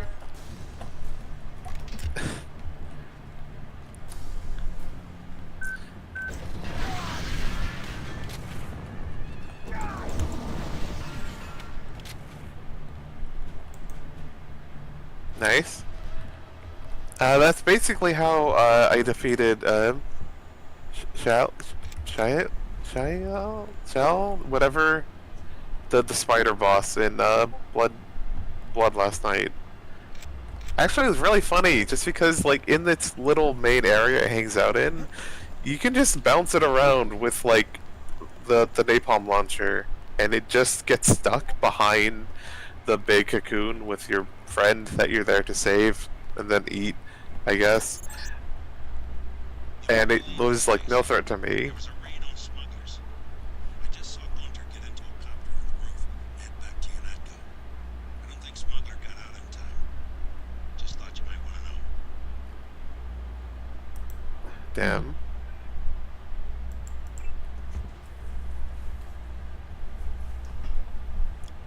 Also, it's funny to me of thinking, God, you know, Gunther going back to Unatco when it's like, I'm pretty sure you killed everyone at Unatco who didn't become turncoat. Yeah, he's gonna go there and he's just gonna get even angrier at you. Yeah. Yeah, and it's He like... really wasn't a fan of you to begin with. Yeah, it's just also funny, like, oh, I need to go get the support from Unatco HQ. And there's just nothing but corpses there. And it's like, Yeah, oh... including the corpse of his best friend, or the scattered pieces of her because she exploded. Yeah. And... yeah. Yeah, and it's just like... Congrats. I hope you appreciate all this support you're getting from HQ. Yeah. Of just I mean, in fairness, nothing. like, the actual canon explanation of that is Walton Simons has basically moved his guys in to take over the entirety of Unatco. Whether that means everyone who survived joins that, or it's just his own men that he's brought in to take over the facility, you know? Yeah. That could go either way. It depends on how brutally violent you've been up to that point. Hmm.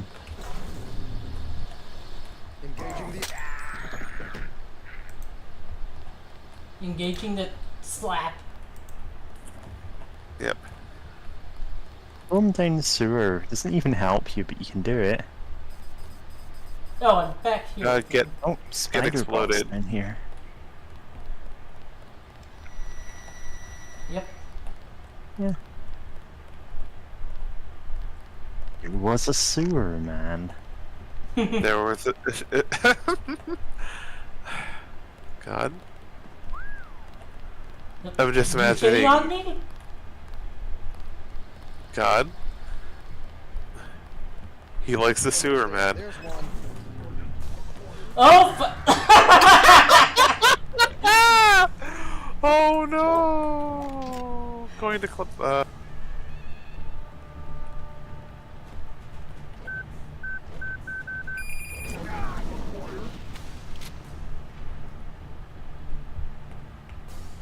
Oh, shit, I got him.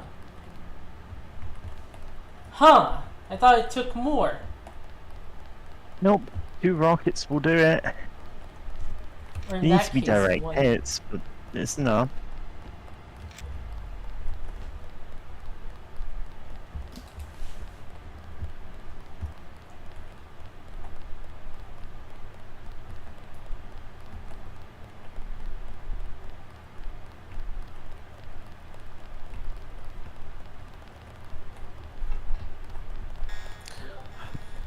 The luck of the sewer man knows no bounds. Stream clips.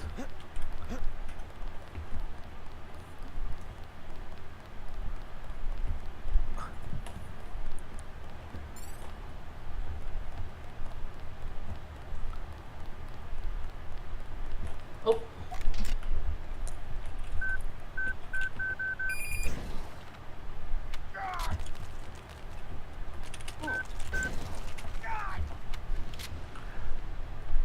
The moral of the story?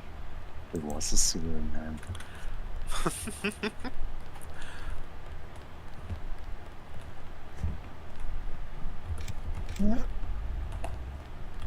Yep. That said, oh yeah, earlier I was gonna say, I like the, you know, mentioned the sewer man as like what this, there was a sewer cat, and it's just, you see, James's persona peeking her head out of like, a manhole or whatever.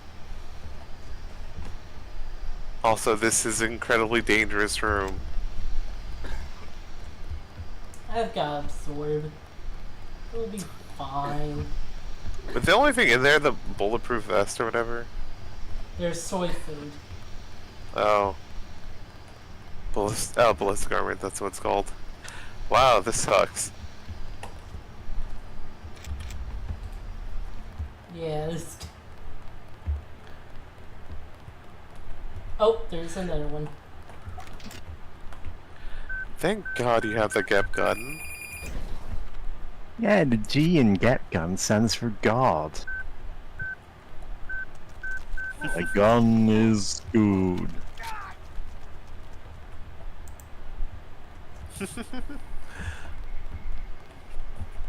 No, that feels like it'd be... Huh? God, I know what the other part of that line is. Yep. It's from Zardoz. Yeah. God, I only saw that clip of it. I haven't seen the movie itself, but it's just so funny. Deeply strange movie.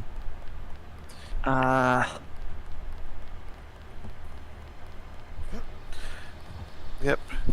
Like, it is doing some, like, clever narrative stuff. Also, it's completely insane. Oh wait, Yeah. the pod was over here.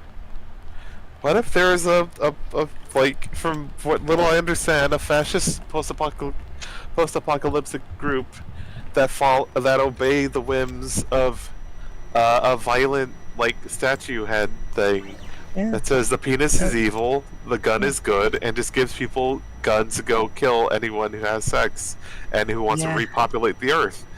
The actual, like, reason behind that is, like, the titular Zardoz is, like, a hyper-evolved human from a society of immortals who basically takes it upon himself to like call the like other unevolved human savages in the outside world for an elaborate deception in which he's like pretending to be a god.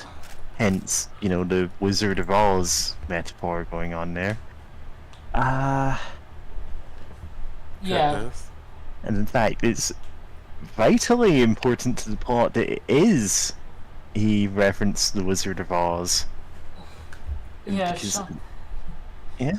Sean Connery finds the Wizard of Oz book and realizes He Zardoz. realizes, yes, Zardoz is the Wizard of Oz. He realizes his entire life has been a lie, specifically to pull off the same deception in that book. And so seeks to find and kill whoever is controlling that god. That's so funny. It's relayed in actually pretty slowly over the course of the movie that this is what his goal is. Early on, it seems maybe he's just stumbled into this through like sheer dumb luck, or just like savage instincts. But no, he's doing something very much with the intent to kill God and stop anyone ever being immortal. Nice. It's a movie that comes across as very campy, but is actually completely sincere in its messages, which is kind of strange to think about. Oh yeah, for sure.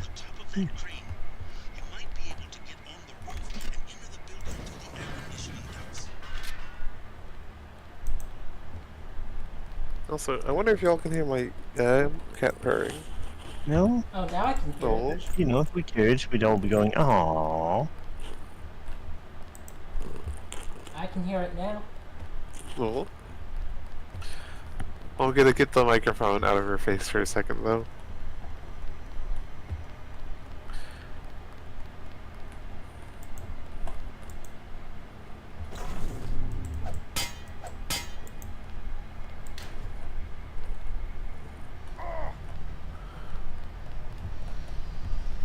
But yeah, I definitely want to watch that movie sometimes. It's like the presentation of things, especially out of context, are just, I feel like by design are just really outrageous and over the top of just this giant Greek, like the head of a giant Greek statue looking thing, just saying the penis is evil, the gun is good, and just like out of its mouth, its mouth opens, it's just spits guns, guns, yeah.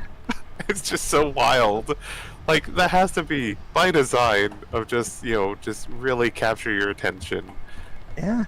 Because that is one of the first shots of the movie.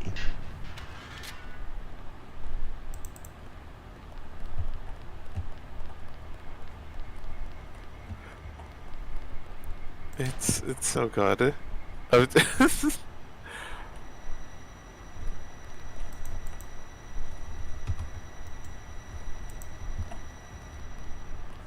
There's a lot going on in that film, and it's one of those movies that a lot of people like thought, man, this is kind of garbage for a long time, and then it's kind of looked at with fresh eyes now, and people are going, oh, actually there's some interesting stuff going on. Yeah, that's good to hear. Like, it's a bizarre movie. Like, let's not beat around the bush on that one. And it's doubly weird that it's Sean Connery who got cast in that role. Yeah. Remember, this was after James Bond, like...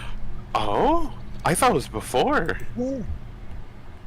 Or something. Zardoz, 1974. Doctor No, 1962. Oh, wow. What was Sean Connery's last movie? Sean Connery, Bond films. His last one... No, he wasn't in on Her Majesty's Secret Service. Diamonds Are Forever?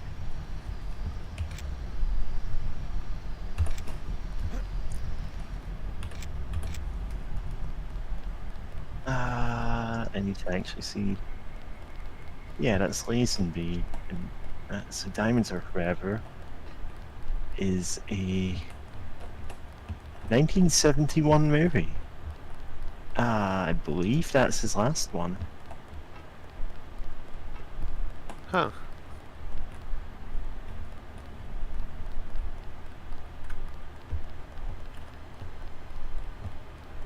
No, Alright. Let Them Let Die. Versus star Roger Moore. So that's a yeah. By 1974, he had.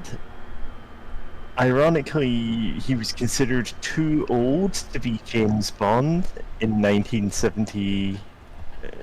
Like by 1971, Diamonds Are Forever, and Roger Moore was like a couple of years younger than him, I think, and then went on to be James Bond for like 10 years.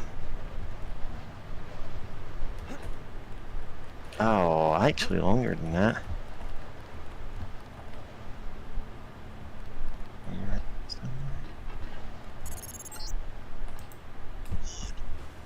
God, I don't even know.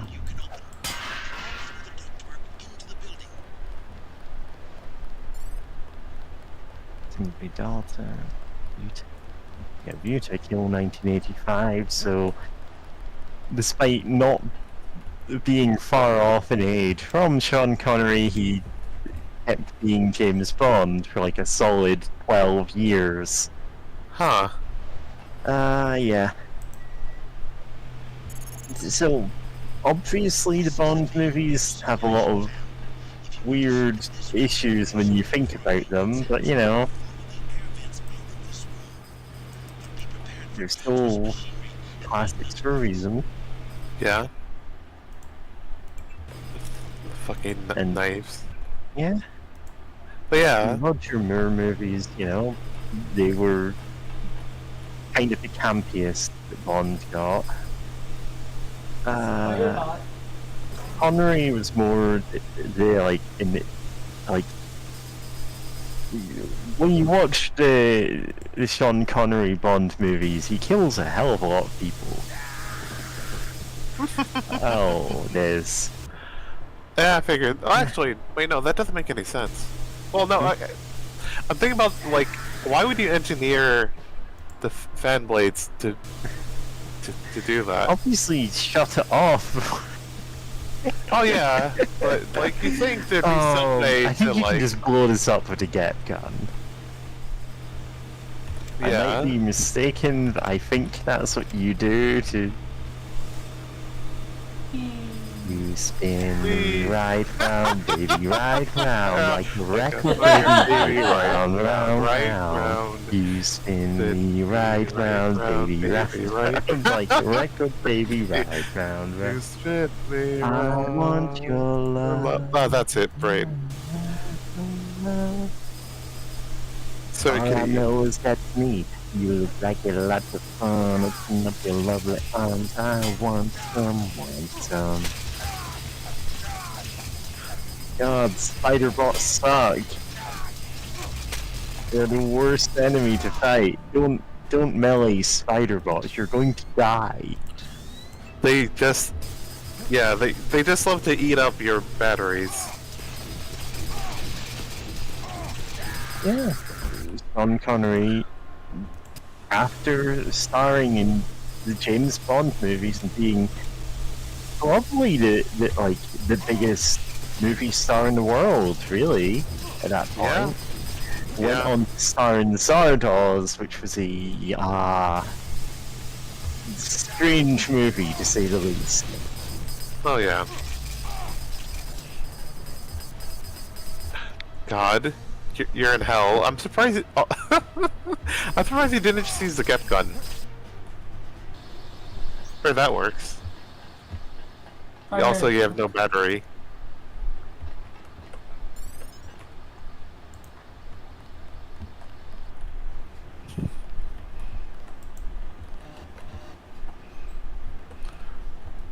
What's that sound? Hello. Hello. Oh, hello, Tequila Zacher. Whoa! Everybody. Oh yeah, Stardust was made by the director who made Deliverance, and basically that was so much of a success they just gave him a blank check and said, listen, make whatever movies you want. And he made Stardust. Powerful. Yeah.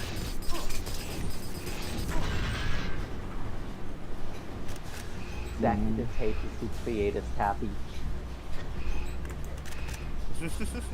Taking reviews, public reacted very poorly to the confusing world. Stardust barely made back its budget, ultimately earning only 1.8 million in box office rentals in the United States and Canada. Huh. It was basically a commercial and critical flop at the time. It's nowadays considered a bit less of like a terrible movie, just a deeply weird one. Yeah. Enter the tunnel.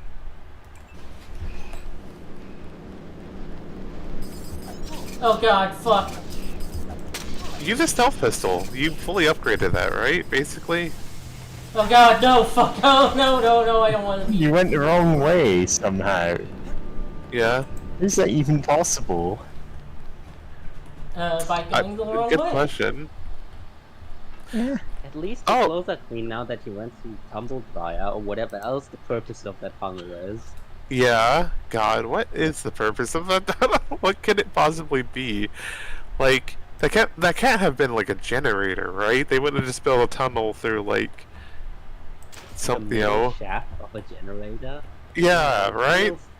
Like that feels like a bad idea. It's like so much extra work for nothing. It feels like it would make the transmission a lot less stable too. Yeah. I mean, I've seen those before at the amusement parks. They make you think your legs are going wibbly wobbly. Yeah, which is fun in an amusement park. So maybe they put the spiders in there to mess up the sense of balance. Maybe it's anti-spider tunnel. It's so nice you let JC Denton visit an amusement park. Hooray! Yeah.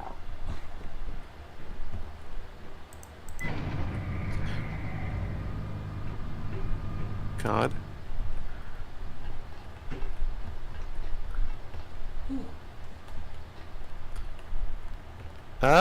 May want a quick save or something. I don't know.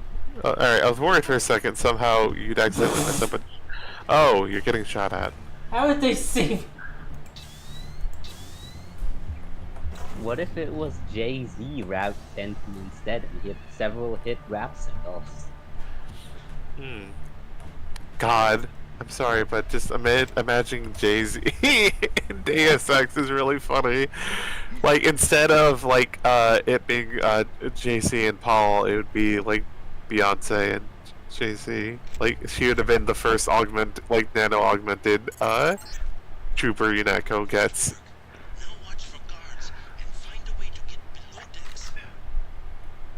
Like, I can't imitate her voice, but just imagining Beyonce being like JC, like Jay-Z, like make sure to to use like non-lethal weapons. And this all the Unakos like troopers hating Beyonce because she keeps giving them non-lethal less lethal means to like capture like terrorists around to assault terrorists around like a fucking like urban center and like man, Beyonce just gave us like tranq darts and gas grenades. We want bullets. Like this sucks. Yeah. Man, these bullets are coated in rubber. This is cringe. God.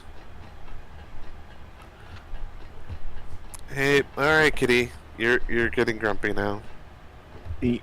I can't actually name a single Jay-Z song other than the one that he guests on where he lists a bunch of monsters. Oh yeah, that edit where it's monster and like everyone else's verses on that are just like, yeah, like I'm metaphorically speaking a monster, and JC's like, no, the Loch Ness monster, Frankenstein, the monster from Cloverfield. The one guy in the friend group that never has to go to therapy. Yeah. Yeah. Yeah.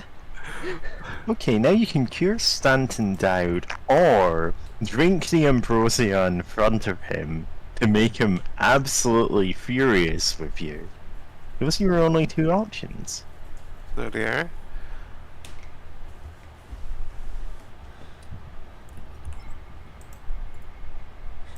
Ooh, aw.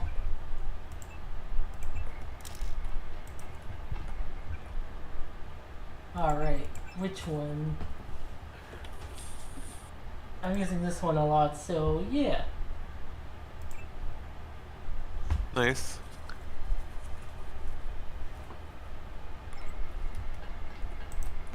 Oh, I keep forgetting about my droid.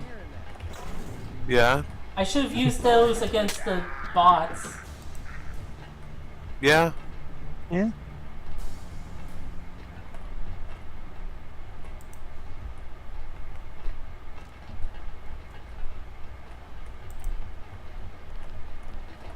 See, I know nowadays we have like Sorry, mister. drones are just a hello, sailor. Oh no, his legs! Yeah. His legs are gone. It's a weird There's a visual lot of graphical glitch. glitches here. Yeah, I don't know why. Last time I like Yeah, it just we have happened no after idea a what's while. causing this. No, I clearly, forgot sailors just try to cap you. clearly, Jason Jensen's a huge fan of the Yu-Gi-Oh episodes where they fight the one guy in that also has Dark Magician, and he sends their legs to the Shadow Realm. Oh god. Being Arcana. Yeah, Arcane. This was a bad joke. Yeah, It's fitting the for joke only this. Yu-Gi-Oh fans will get. Look, we like bad jokes here. They're fine as long as they come from some goofy fixation any one of us has. Yeah. That's how we roll.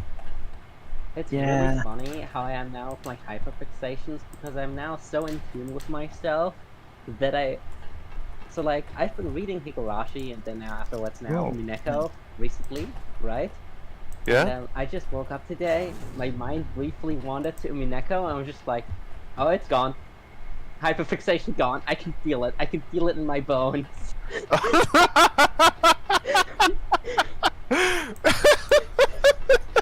It does do that, but it is really funny every single time where it's like, oh, okay, I'm normal about this thing again.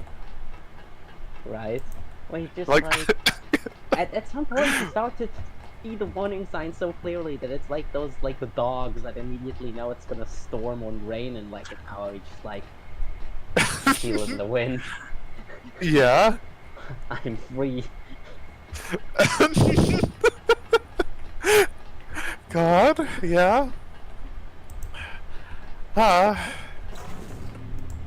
it's not quite hyperfixation, but something that I've been having a lot of fun with, that may get there, is a cute little game called Moonbase, with MEWN instead of Like the normal spell in a moon. Yeah, where you play a little kitty astronaut sent to like an alien world to like you have to survive there for some amount of days while like researching artifacts to upgrade your tech tree and stuff, and build up your little like space habitat or whatever, and then like going back like after surviving some amount of days, and it's cute, and it's something where it's like it requires enough brain power where it's like fun and active, like okay, this is what I had to plan around, but it's not too intensive or anything. And I'm like, oh, this is fun. Love this. Love being a little kitty astronaut, and love that all the artifacts are like basically like bronze cat toys or something like that. It's silly.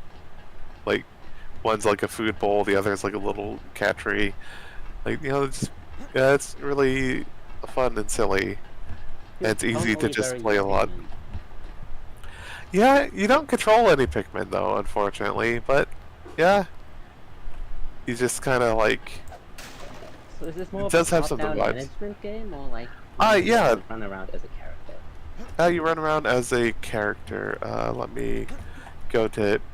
I think it's on Steam probably, but I'm just going itch.io for it. Moon Base, yeah. Posting it in voice chat. And the fuck it, YouTube chat as well.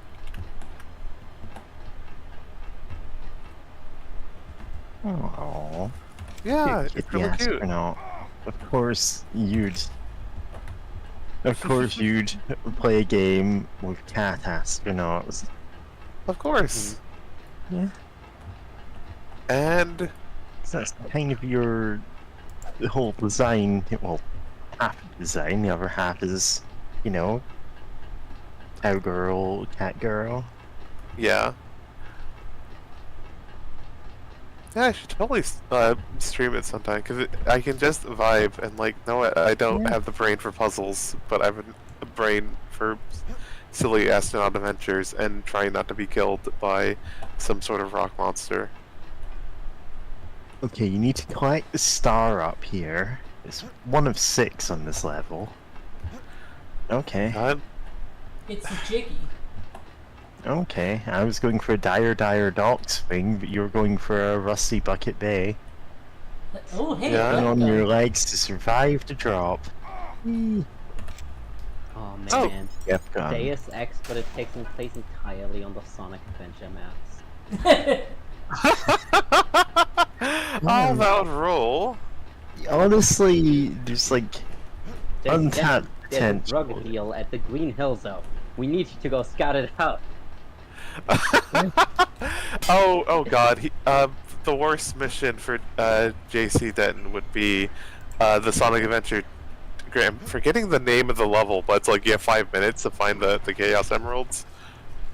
Like, I actually liked that one growing up. It was hard. I'm like, oh, like, okay, like, this is too bad. I know everyone else fucking hates it, though. Wait, no, everyone hates the Crazy Planet more. Which I actually enjoyed. It's Pumpkin Hill. JC Denton is searching for the pieces of the Master Emerald, and he's rapping the whole time. Oh my god. And I love JC Denton. Jay-Z Denton doing Unlike Sonic, I don't chuckle. Unlike Sonic, as nanologs don't chuckle. My name is Denton. Unlike, wait, well, what's another Deus Ex character that I can name by name? I don't know any other Deus Ex characters. I'm for Herman, Anna Navarre, Jacob Manderley, Alex Jacobson. Unlike Anna, I don't. He doesn't chuckle either. He does not chuckle, but Denton is a hard word to rhyme on in that specific sentence. I could find the one. I could find it rhyme in a longer sentence. What's he called? Okay, how do you see me up there? Yeah, the Rentons, Gilbert Renton and Sandra Renton, who run the Ton Hotel. God, that's so funny. Unlike Renton, I don't chuckle. There we go. God. Oh, I don't know. Yeah. No, Tequila, have you ever played Deus Ex?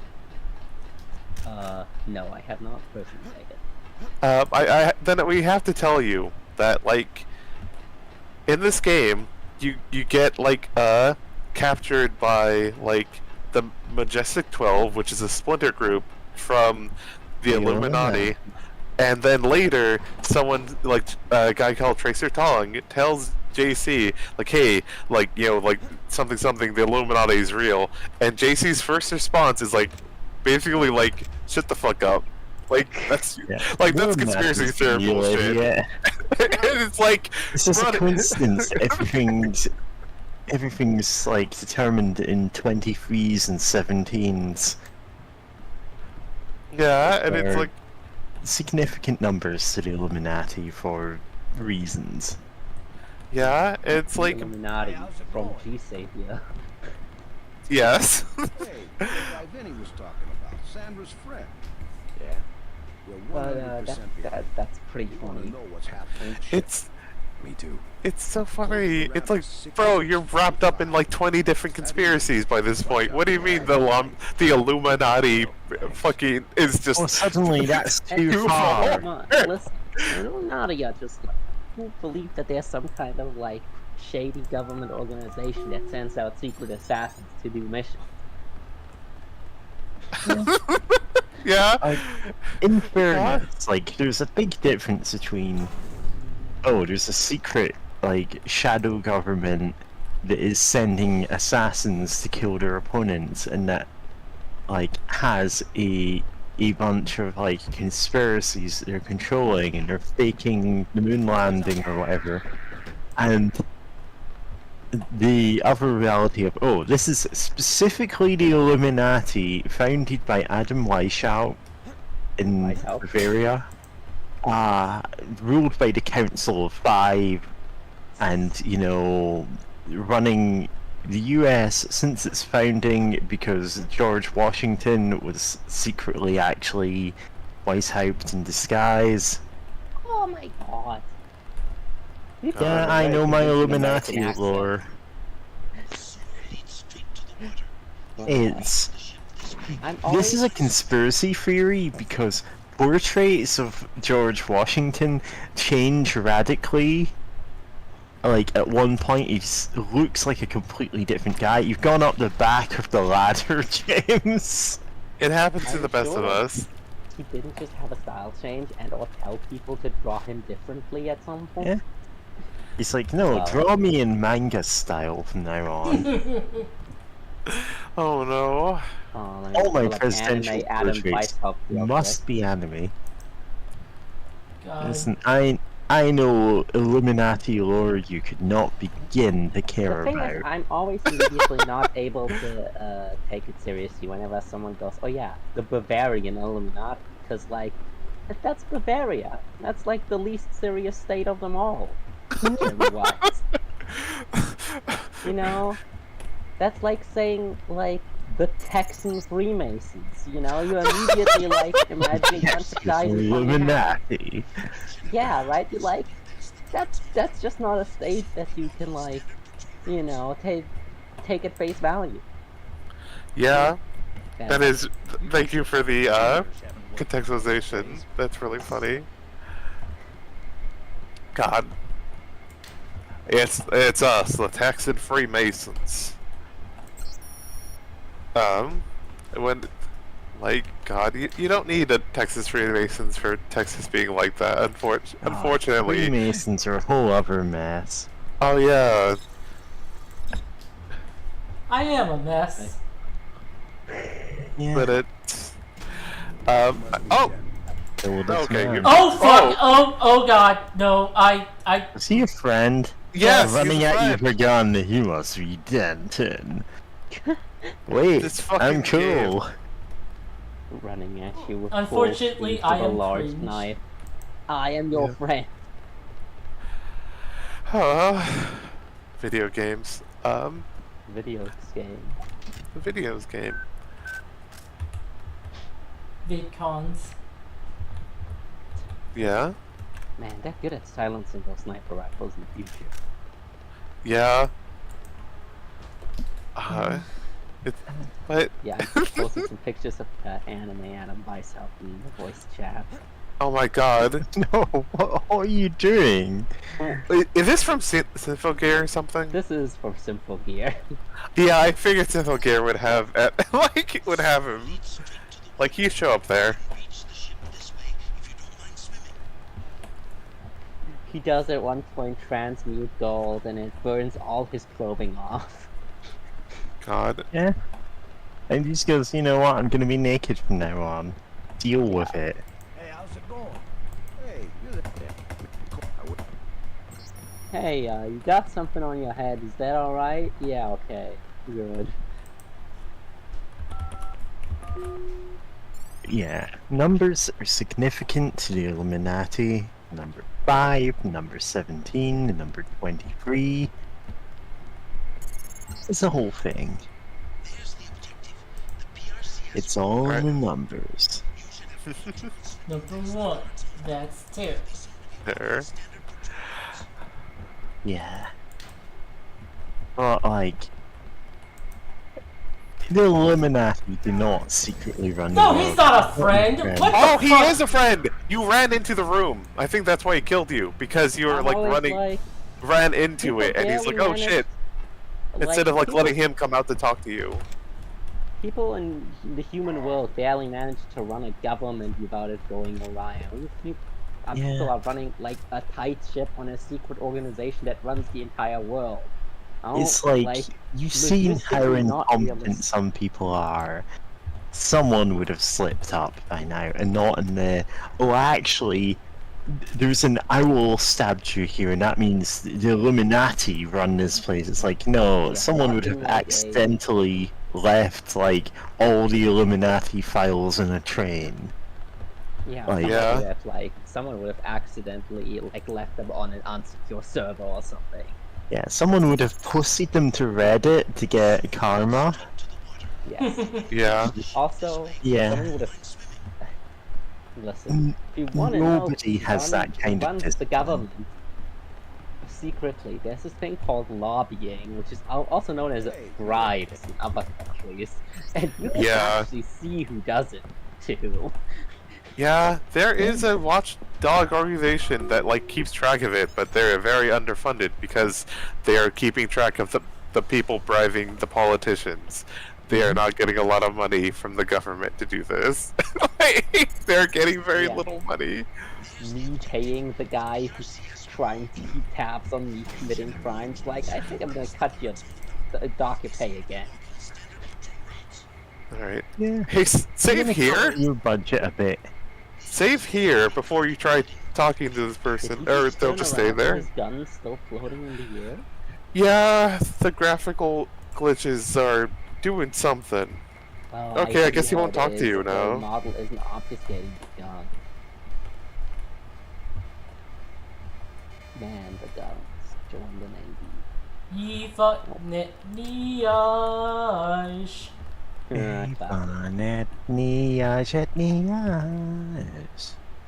Oh god, where am I? There's trouble in a far-off nation. Time to get into love formation. Your love is more deadly than Saddam. That's why I gotta drop the bomb. Even You must be dead. Come here, I've got something to tell you. Will you tell me? Here, I got something for you, things that I can. His locker's just up the hall. Alright. Oh my god. Alright. Now he's friendly.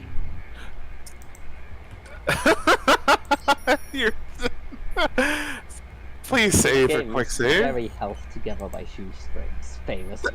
I mean, yeah, but also it doesn't help whenever it's playing on a modern system without, like, something helping it. Maybe it's a mod you're using? Possibly. Because I've never had this issue when trying to replay this game. And I never had that mod. I had a different mod, but that just affected gameplay, not the frame rate deal. Yeah, that's the one I'm using, the one that fixes the frame rate. Yeah, I just used, like, you know, like, the normal frame rate options. Like, yeah, put it to, like, 60 frames per second. Like, that's just what I use, and I've never gotten it this bad.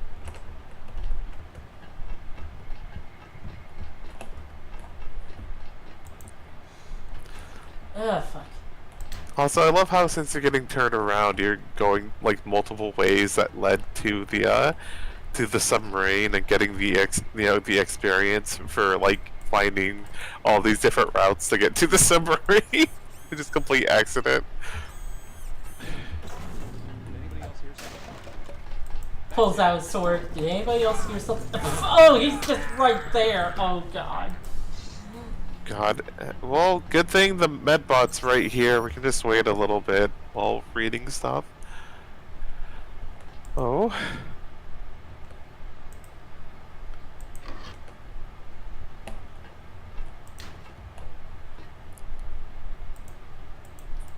Ah yes, the pepper gun, the secret, really good weapon for the pacifists.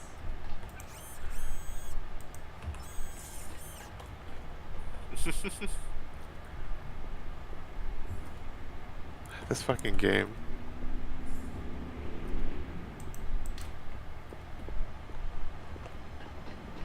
Well, hi there.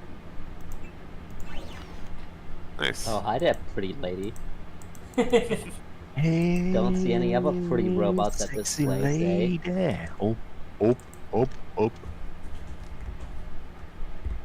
You've got a real rustic charm to your single joint operations. Default password, reindeer flotilla. Nice. Yeah. Blue OS. That feels like someone would have made something called Blue OS at some point, right? Silencer. Not one I've heard of, but yeah, makes sense. Very classy, you know. Yeah, it's, you know, just a simple color. Oh wow, nothing I have can be silenced anymore. Nice. Oh. Shame you can't sell it or glass anything. ceilings on our Capcom. Yeah. The most oppressed group of all, American weapon owners. Oh, God. But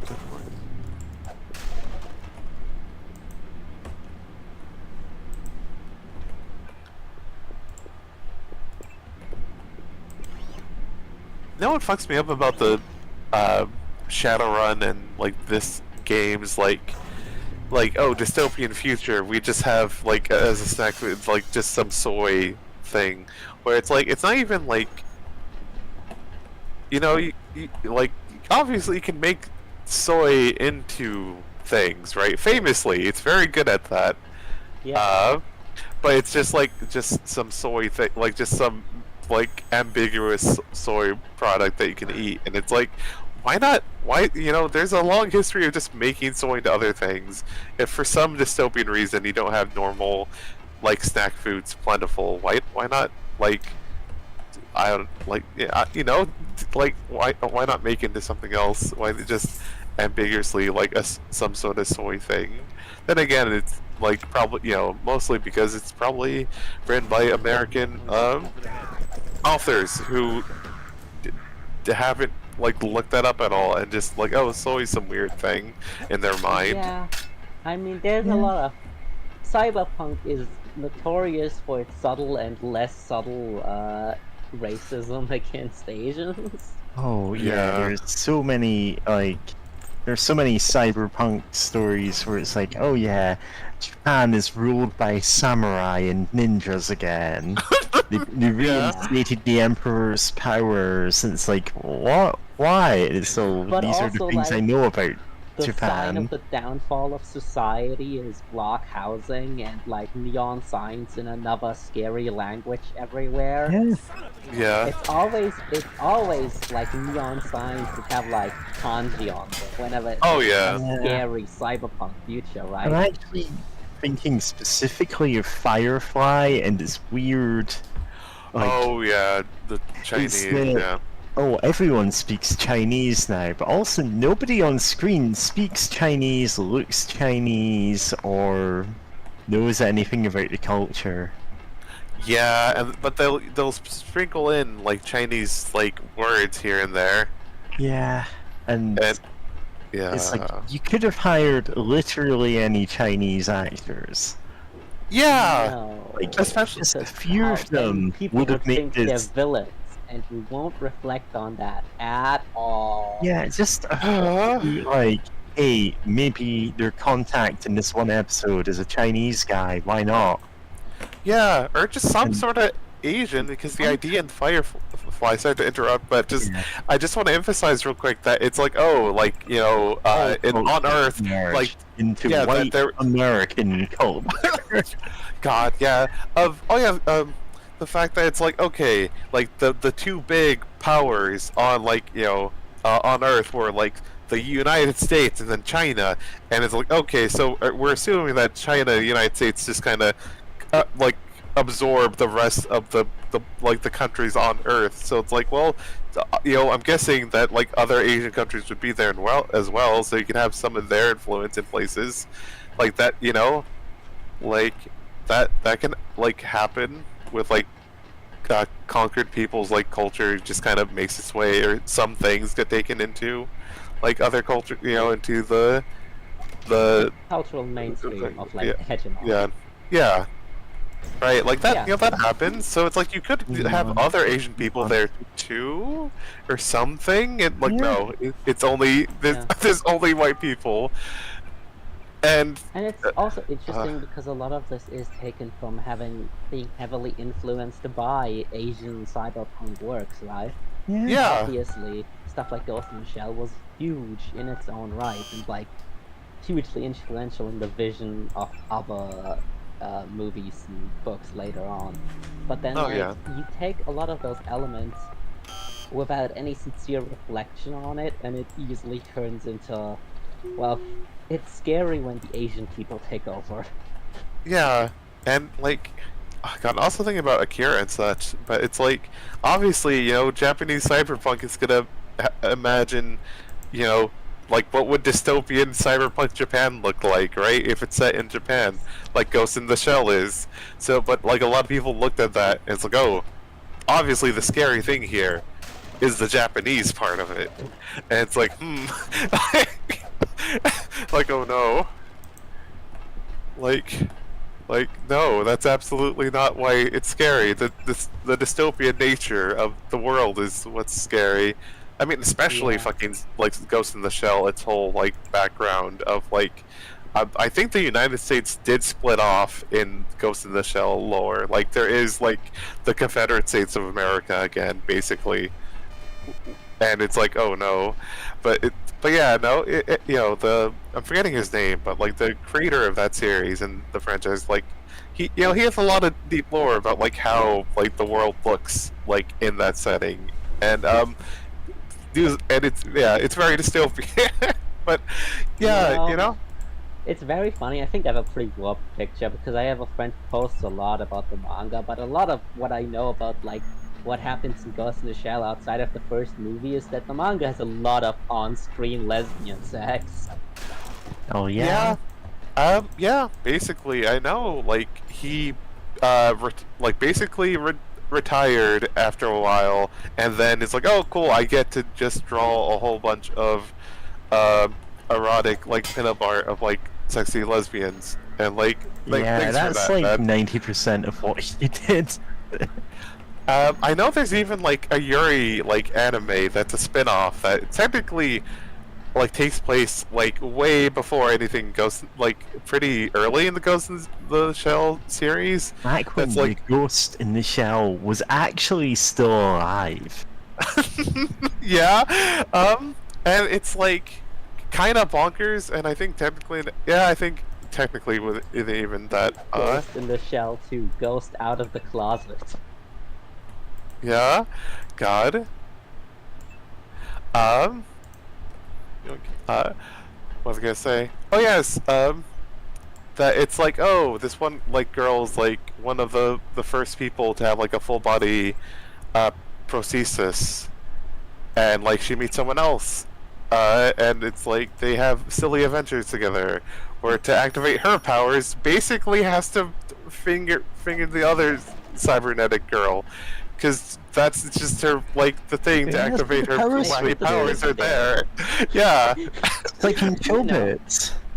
But better, because it's not like her whole fucking personality gets erased if that happens. But it's still like bonkers. But it's like, yeah, like after, like I remember watching a video about it, and like after the person saying, oh yeah, the creator, like basically before this was effectively retired and just like getting to do pinup art of like the sexy, like sexy like lesbians having sex, like lesbian being sexy. And, like, okay, yeah, that makes sense that he would like come back to make this. Ah, damn it. Like, yeah, that tracks. That's pretty funny, though. Like, all in all. Yeah. And there is some action in it though, like just of like the kind of cyber maid girl getting to fight a whole bunch of cool robots. And also remember one scene where like one holy person. shit! A lot of money. Hell yeah.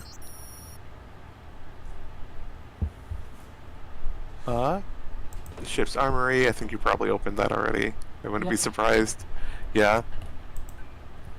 Oh yeah, there's like one part that because the overall tone of the series, the silly like Yuri series is lighthearted.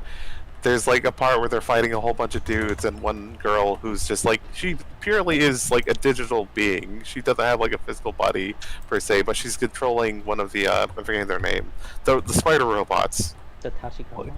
Tachikoma, like one of those, but like a bigger model, and it's like fighting a whole bunch of dudes, and it's like, this would be so much easier if you just let me kill people. Like, she's like purposely aiming to like disable, like, to shoot like the guns out of their arms, or just like shoot their arms or legs to like incapacitate them or whatever, and she's like, this would just be so much easier if you just let me kill me.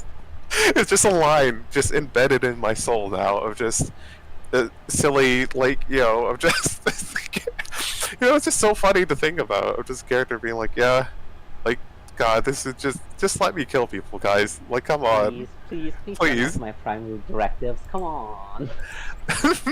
Yeah? Captain Jacques, it's so good. Helicopters will be there shortly. You're to be I loaded think for about spraying other the virus. cultures in like No represented in delays. Cyberpunk. I have to think about Battle Angel Alita, where like at least the closer to Earth planets are colonized, and they like the Venus is all French, and they banned cybernetic technology there. So instead of being like doing machine cyborg stuff, all of them are like bioengineered freaks, for lack of a better term. Oh, that and rules. The entirety of Venus's aesthetic for stuff is just like, oh yeah, we made like horrible flesh tables. Oh, that's bad.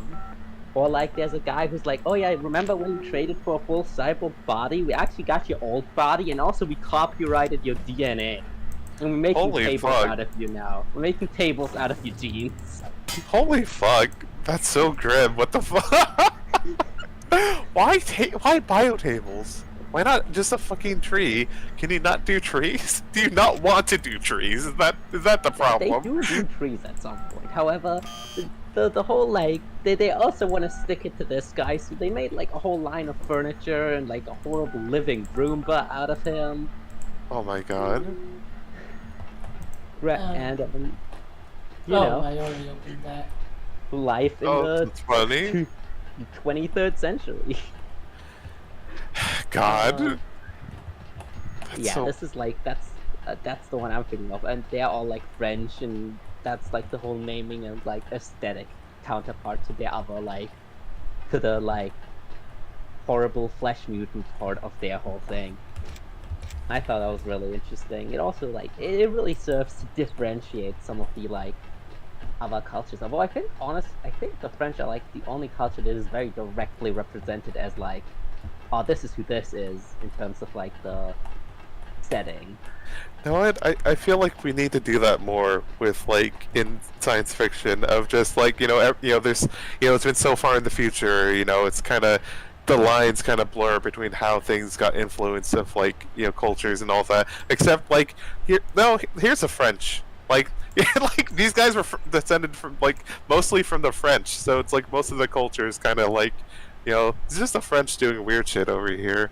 But like specifically, we need to do this with like the global north in particular, like the most developed countries. I think it's silly, and you're not gonna run into like as much like BS as like, oh, we're just gonna say this like foreign nation, this third world nation that I like, they become they're the ones with the fucked up biomutants or whatever. Like, no, we need the French to have the fucked up biomutants. We need like, we desperately need the French to fill this role. It's just really funny to just be like, yeah, no, they do this. It's like, that's just so funny. It is very funny. I also think it does something really interesting where, like, it's shown across different cultures how, like, you know, all, like, cyborg bodies in themselves are, like, a cultural object. Because, for example, the people from Jupiter are all, like, super minimalistic, like, imagine a Dalek represented by in, like, 16 polygons. You know? Oh, wow. Where they're, like, all like priding themselves on like absolute minimalism and like body proportions, like one manipulator appendage, brain in the box, one camera at the front. And that's like, yeah, that's their culture, you know, absolute like Spartan simplicity. Oh, that rules.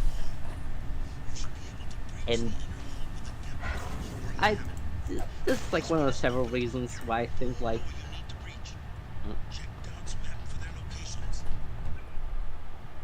Alita's always been my favorite in terms of like representing a future of like heavy cybernetics. I think it's very smart and powerful. Especially how like oh man, individual culture influences that, and like it's not just about like pure practicality of the situation, but also about how society views that sort of thing.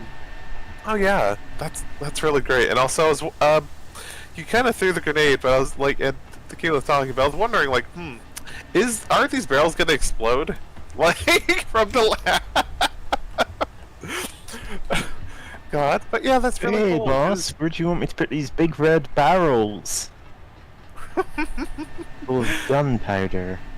Yeah, God. Oh yeah, I was gonna say, but yeah, culture absolutely does determine a lot of like how even like warfare looks and takes place, and how people think of it. You know, like, fuck, I live in America, and there's so much propaganda about how cool military like hardware is and all that.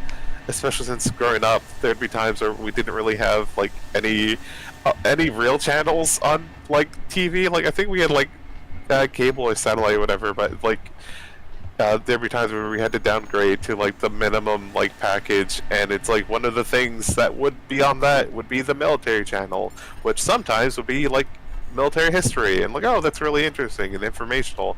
Other times like, hey, look at this cool like military like hardware in development of like we're developing this weird tank or blah blah blah blah blah, and like look how cool it is. Right, where like other countries don't necessarily do that, you know.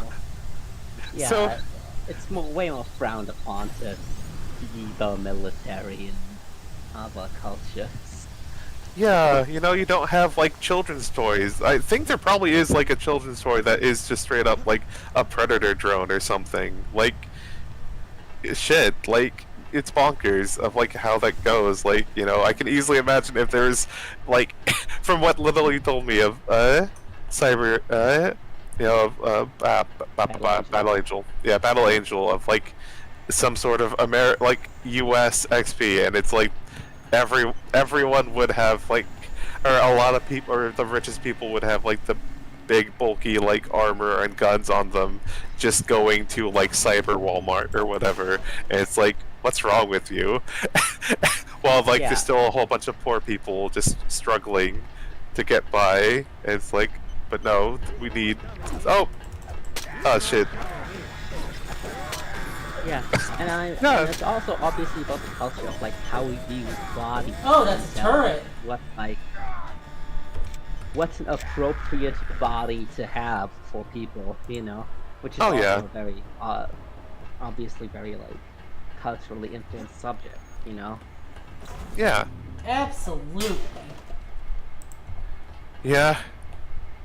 Got our mind, like, just thinking about some things of just recently seeing something on Tumblr that I posted in general here about, to sum it up quickly, it's about how, like, you know, the cluster B disorders, you know, personality disorders are described in, like, the worst ways possible of, like, how they like you know, give problems to like other people and not like the people suffering from it, like to to name one. It's like, oh, this disorder gives you extremely low self-esteem. It's called the selfish fucking asshole disorder, right? And it's like, yeah, that's narcissism. Like the reason why, like, you know, it makes you sound like the selfish fucking asshole disorder, but like I remember looking into it, and it's like, oh yeah, if you suffer from this, you know, like people suffering from this often have like extremely low self-esteem, and are like and you know, like that's how they, you know, kind of implicitly saying that's how they try to cope with it, of feeling so like such a low sense of self esteem, of just being kind of more self-centered than others. And it's like, yeah, and it's like, you know, just that's how people view like you know, being neurotypical and neurodivergent in a lot of ways, of like, and you know, It's a reason why the classic joke of "Do you have ooh small bean syndrome or fat person disease" goes so hard, you know? yeah, because either like we can wobify you and like treat, you know, infantilize you, or like you're fucked up and evil. Like, God, you know, this one spots, you know, is also spot on. This disorder disconnects you from your peers, and it's called the insane evil cunt disorder.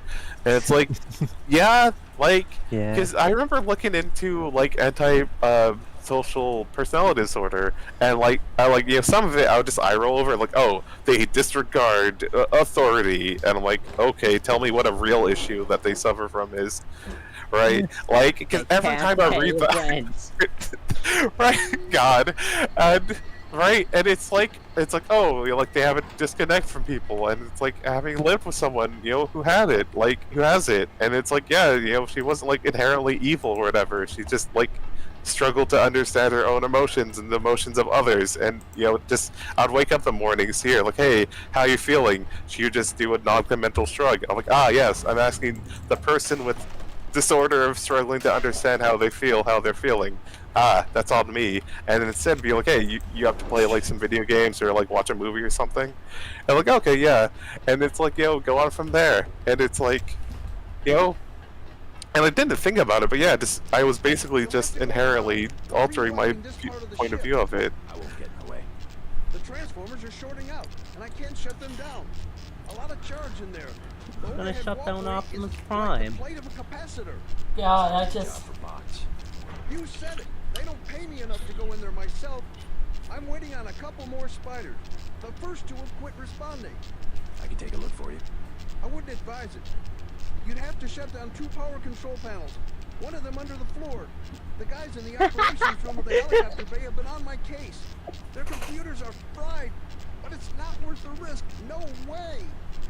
This fucking voice acting, I love it. You have to go down the corner left, and then you'd have to open the control panel, after which you'd have to input the code 317598 to access the control panel. God. That's my favorite number. Nice.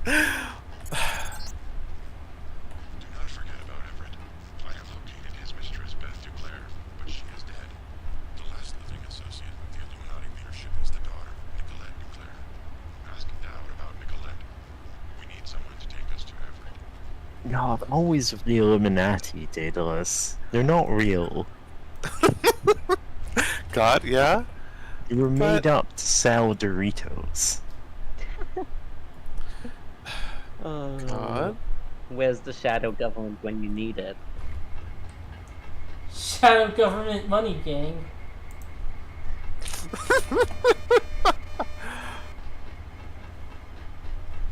I can't be responsible if you get hurt. Okay. Yeah. God.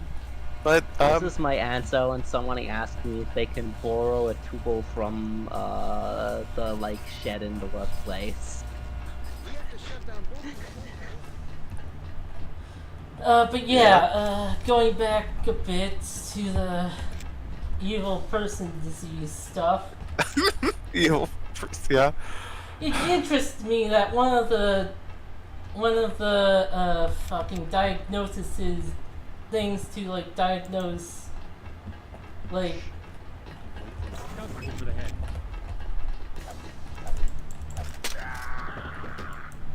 But yeah, one of the things that's used to diagnose, like, and it's like considered not a real diagnosis anymore, but like sociopaths is like fucking failure to follow life goals is one of the things, and that's like, oh wow, that is so not real. This guy didn't graduate college. Put him in the asylum. yeah, like Christ. Yeah. God, it frustrates me that my sister is so like, oh yeah, I'll just use these things like they're normal. God, considering she's someone who like absolutely wanted to be a cop and listens to like Oh no, true crime? stuff. Yeah. Oh no. Oh I no. When it comes down to it, right, it's like one of those things. I think I've seen a grand total of like 1 positive depictions of a sociopath in anything. Oh well, Yeah. it's not like a real diagnosis even. But oh, yeah, but you know, it still often refers to like people with anti-social personality disorder. But yeah, no, what's the usually shortened to? Like,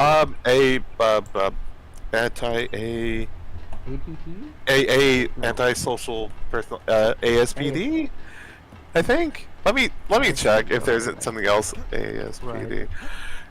Right.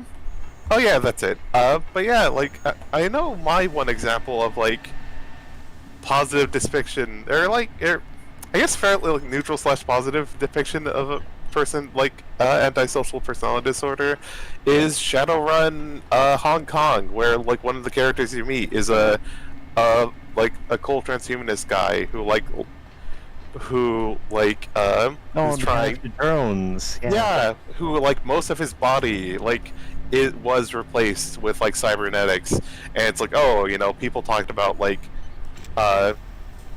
you know, this disorder or whatever, but I already have social personality disorder, and but like it's cool because one, he's like fairly normal, especially for like a Shadowrunner, and it's like, oh no, yeah, like he's one of the more normal like recruitable characters. Yeah. And it's like, you could be like, bizarre, but hey. Yeah, and you could be like, oh, like he kills people, but like all Shadowrunners kill people. Get over it. Like, grow up. Like, you know, like you can get a whole like weirder, like worse guys. Like there's this one like God, unfortunately he involved like the weird samurai guys, but like he is very cool. And he's cool and chill to talk to, but also he wants incredibly violent revenge against the people who wronged him, which is fair. And you know, he's a Shadowrunner. Shadowrunners love that, so it's fine. But like, yeah, and he's just like, you know, his goal is just to get access, you know, to the rest of his research that was stolen from him to do more transhumanist stuff. And it's like, yeah, that's cool. And it, like, you know, he just kind of mentions it, but it's like, again, you know, sorry, I'm repeating myself. Yeah, I'm like, huh, it is actually like one of the few times I could think of like positive representation of like someone with ASPD. And it's like, I'm like, wait, can I even think of another one? And I can't really, or yeah, I on the top of the think any dome. other character who canonically has that, even if there are like characters you could say, well, maybe that's what they have here. Yeah. Yeah, what's your example, Tequila? Oh, there's a girl in Instant Bullet, a short manga by Akasaka Aka, who very obviously has ASPD. There's a whole bit about her storyline where like that severely worsens her relationship with her family, and throughout the narrative it's very sympathetic to her point of view, from which she is doing everything normally and then everyone suddenly starts treating her like shit because, for example, she didn't really have any visible reaction to the death of her father, which her mother held against her very closely. Forgot you could do your own thing to get rid of cameras. Oh boy! Yeah. Oh, what's happening? Yes, What? fizzy lifting drinks. Oh no, we How- stole the fizzy You lifting lose, drinks! you get nothing. No! Good day to you. Ah! Yeah. When did this game turn into a platformer? Well, when I got the legs mod. Ah! You're right. Oh god, this is terrifying. Everybody loves sudden platforming sections in non-platforming games. That's why Final Fantasy 13-2 is the most beloved of the Final Fantasies. Oh man, everyone loves at the end of Armored Core 1 where there's like a 1,000 meter tall shaft with floating Mega Man boxes. Oh no, the Yoku. No! This is a game where you have to look up and down with the shoulder buttons. Oh no! To put it into perspective. Yeah, like talking about neurodivergent stuff. There's a disorder that I may or may not have, and I'm not able to actually get any. Like, my doctor went, "Yeah, it's actually like just apropos of nothing." Said, "Yeah, it's a real possibility. You have that actually." Like, I didn't put this forward to him. He went, "Yeah, I would get you tested for that if I could." And it's like, yeah, great. You're not going to though, because it's one of the like evil murderer disorder you only see in movies, because it's completely misrepresented in all fiction. And there's quite a few disorders like this. It's all the ones with scary names. It's like, yeah, people can't get diagnosed because it's like, oh, you're too nice to have that. God. And I'm like, I will be as awful as I need to be to get properly diagnosed. I don't know if I have any. I'm sorry, you have Stepathon Knifeman disease. Of course, named after its discoverer, Dr. Knifeman. Dr. Knifeman. Dr. Knifeman. Yeah, you can post Dr. Knifeman as an NPC. Discover Knifeman syndrome. Yeah? Honestly, this stream has been a gold mine for extremely bizarre things for me to say in Izakai naming chat. It's like all of our streams, really. Yeah? It's like a big collaborative writing session. Yeah? You know? Okay, here's the thing. I wonder if anyone knows if someone has done this before, because I came upon the idea and I was like, surely this is like an existing book. Murder mystery, where it's like 10 super detectives and one of them gets murdered. Yeah. Like, you have like a whole murder mystery lineup and one of them's like a fake Columbo and one of them's like a fake Sherlock Holmes. Oh. And See, all that the would be detectives like, have to figure out which one's the secret murderer. Yeah. See, you absolutely could do that as the premise of not just like a episode of something or whatever. It's like, yeah, it's a manga where it's like, oh, the 10 greatest detectives in the world have all decided to meet up and like share stories about their like respective things, and they're all like obvious parodies of other well-known fictional detectives, and then one of them turns up dead, and it's like, you know, kind of alternating between an anthology of their wacky adventures in flashback, and also like cutting back to the present and going, oh, God, I can't think of a pun name like for Lost. like fake Columbo or whatever. Couldn't possibly have done this. I know Columbo. Columbo couldn't have done this because I know he had like he suffered some injury on this one case. Let me relay it to you now in great detail. And like that is a framing device, you know? Yeah. That would be pretty good, I gotta say. Yeah, I think the only problem with this, right, is that you have to write the 10 smartest people on Earth couldn't solve this murder. Yeah. Which is always the issue when you're like dealing with I have to write a character that's smarter than me. You know? When it's one character who's smarter than you, like, that's actually pretty easy to do, because the thing is, being smart doesn't mean, oh, you'll come up with something that nobody could possibly have thought of. It means you'll come up with something intelligent to do much faster than others. Well, right. So, as a writer, you have the liberty of going, okay, I'm going to take like 3 weeks to plot out what exactly they've done here. And then it's like, hey, yes, it took me 10 seconds to conceive my master plan. Because you have that time potential to use to your advantage. Right. Yeah, that's true. It's just difficult when you have to be that for every character in your book. God.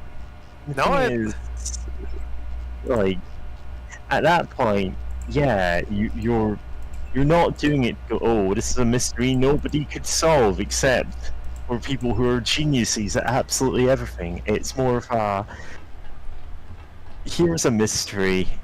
The actual specifics of it only come up when they like preclude one of the detectives from being the killer, or when it's like, oh, actually, this detail makes them more suspicious, and you use the flow of the story to your advantage. You don't make it like in that case. You wouldn't make it, oh, here's something the audience could solve, because that's not the point. The point isn't the solving of it, it's the gradual like unraveling of the stories surrounding these super smart detectives. And then you have Probably like a good idea in terms of focus. yeah, in that kind of story, what I would do is have them in like 2s and 3s, like, oh, actually, we've never all met together, but we've met each other in our various travels, like, ah, yes, Columbo, I remember teaming up with him to solve the Great Diamond Heist, and then, and like, in this case, flashback you to could that. do a lot of like, you could do a lot of good stuff about like, oh, when I remember when we met, he was able to solve this case that I wasn't to because of his different skill set in like figuring out cases, you know. Oh yeah. And With you just different have special- like, yeah, aside from specific parodies of characters like the Columbo, you have like broader archetypes. You have your like Sherlock Holmes type. You have your like kids detective type. You know, have like Doctor House, Blackjack, like all. no, yeah, you also absolutely have a medical doctor one. Like you obviously have the boy detective who's like 10 years old but a super genius. God, I'm thinking of that one Tumblr post about like the hardcore detective who also runs into child detectives who are just as good as him and gets frustrated about it. Yeah. Yeah. It's like that's a and then you potential can play motive. into like, you know, like the like Columbo type, obviously, as well as like mathematical like calcular knowledge of like, you know, encyclopedic stuff of like, oh, this is how this could have happened.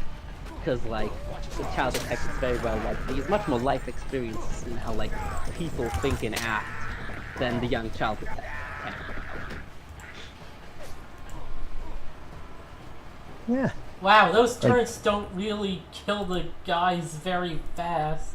That's an idea of a lot of story potential, even like either as that kind of anthology series, starting with, oh, one of the 10 greatest detectives in the world has been murdered, and it happened by what we hope is staggering coincidence, the one time that we've all been in a room together, like, or you have like one of them is your protagonist of a like larger series, and this is just like a one-off. Oh, well, I'm meeting the other 9 greatest detectives, and then this happened, and it's up to me to solve it. Right.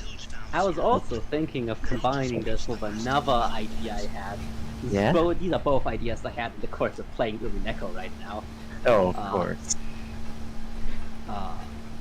But like, I was thinking of like, well, what if you did like a novel that is mostly just, okay, you're there and you're getting stories told by someone. And you have like an extensive extra menu where you have like, here's all the factual knowledge that's been provided to you. And occasionally you can take one of those pieces of facts, like a character's full name, drag them onto a screen while they're telling you something, and they go, "Oh right, I said that name wrong." And then like for the rest of what they're telling you, the name's different now. So you like, have to be told you're being told a story, but as you're like picking the facts out of the story, you have to drag evidence that you have into the story to change what they're saying. Interesting.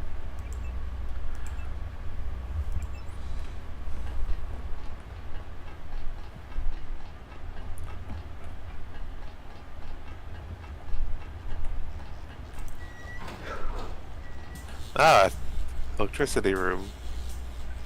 Love That's a visiting bit it. too much electricity. Yeah. Might want to wear a hat. Delicious, delicious electricity.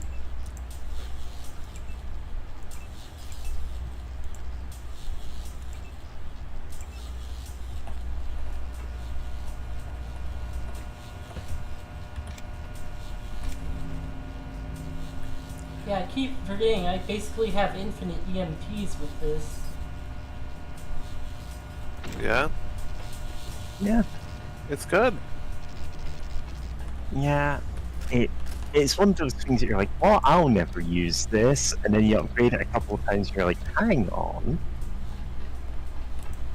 You love to see it. It scrambles cameras, fries spider bots. Like, I'd take a rather couple have of something that scrambles and fries some eggs. Yes, of course you would.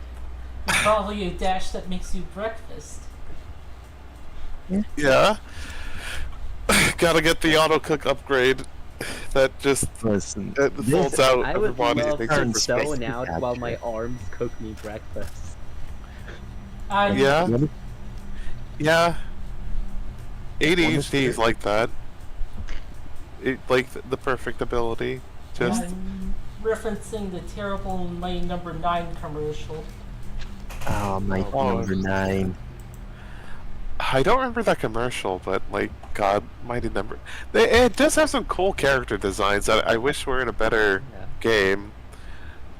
Denton, if we don't solve this case, we'll be crying harder than an anime fan on promise. Yeah? God. Listen, for the, like, 10 greatest detectives thing, like, Inspector Gadget. Oh my God. Gadget?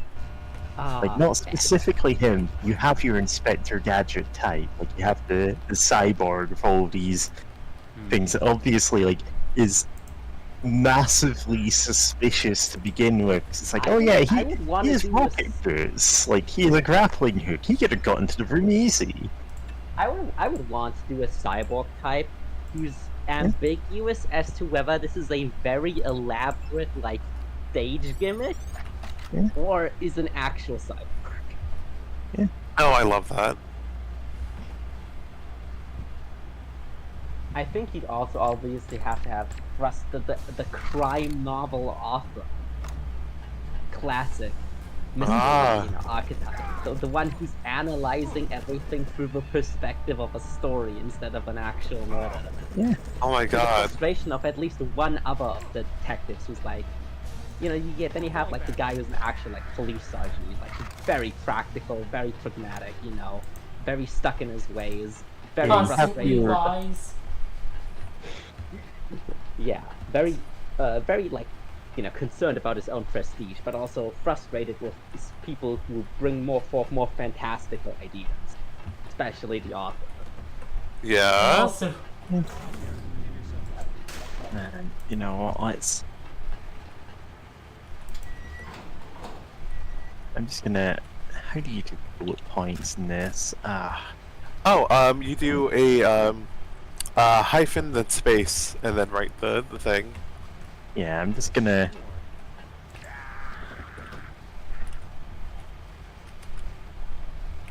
Headshot.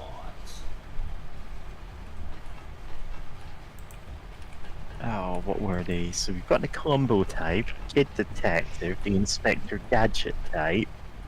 I'm just making a list of the ones we had.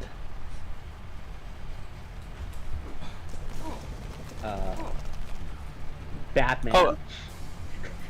God, Batman. The Batman type, the guy with a secret. He's like, like detective super. He's like got like a secret identity and everything. Oh yeah. I feel like that's also an interesting dynamic when he has to like halfway through the game go, no, see, I'm this guy, and half the gang's like, yeah, I figured, and half the other ones are, damn, you have to hand like $20 to someone else because they left the bed. Like, god damn, the billionaire playboy was actually secretly. See, the thing is, I can't even say stumping man because every animal has ever has been taken. Batty Crime man. Oh, crime man's good. Man, oh, you do not want to trust your bank to crime man. What if it's a guy in an oversized Sherlock Holmes costume, like a Sherlock Holmes mascot costume? Oh my god. That'd be so great. This is Sherlock Holmes in the list. Oh yeah, he's just got the oversized Sherlock Holmes head with Mystery Man. Mystery Man. That's a good one, right? Like, a nice illustration. Oh. Angela Lansbury from Murder, She Wrote. Yeah. Yeah. Also, I'm now reminded of the Mystery Men movie, which I need to rewatch at some point. It's such a movie. It really is a movie. It's incredibly 90s. Of all the movies I've seen, it is one. It's significantly more interesting than the comics, really. It had comics? Yeah, there's so the Mystery Men are actually from the comic Captain Carrot and the Zoo Crew, and they're a bit different. Like the shoveler actually has King Arthur's shovel that talks to him. It's not quite as good as Excalibur, but it is from King Arthur, so it's magical. Yeah. The bowler isn't like a superhero who has her father's skull and a bowling ball that's magical. She's just she's just an older lady who won her husband's super suit in the divorce. Oh, that's funny. And it's just things like that. It's like, yeah, they're a completely different team who just happen to share the names, basically. And none of them sound particularly interesting to me, so I just didn't bother. I mean, it doesn't help Captain Carrot and the Zoo Crew is bluntly completely insane. It's like one of those parodies that's too much for a parody, and I just stopped being able to connect it to anything. We've got all that TNT. If you don't have lambs with you, you can manually throw the TNT, but watch out. Yeah. Oh, the fake psychic, that's a good one. So that's That's 8 of them. That's 8 detective archetypes that would all be fun to shove in a room together. Ghost detective, the one that is dead. Yeah. Oh. It's I don't know how you supernaturally solve my murder. I feel like detective stories are always more exciting when you can ground them in enough reality that the viewer can imagine what possibility space for the murder is.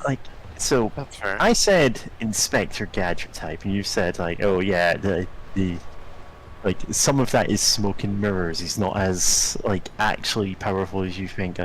You do have the possibility of there's a stage magician who says, oh yeah, I'm the magical detective. I have magic powers.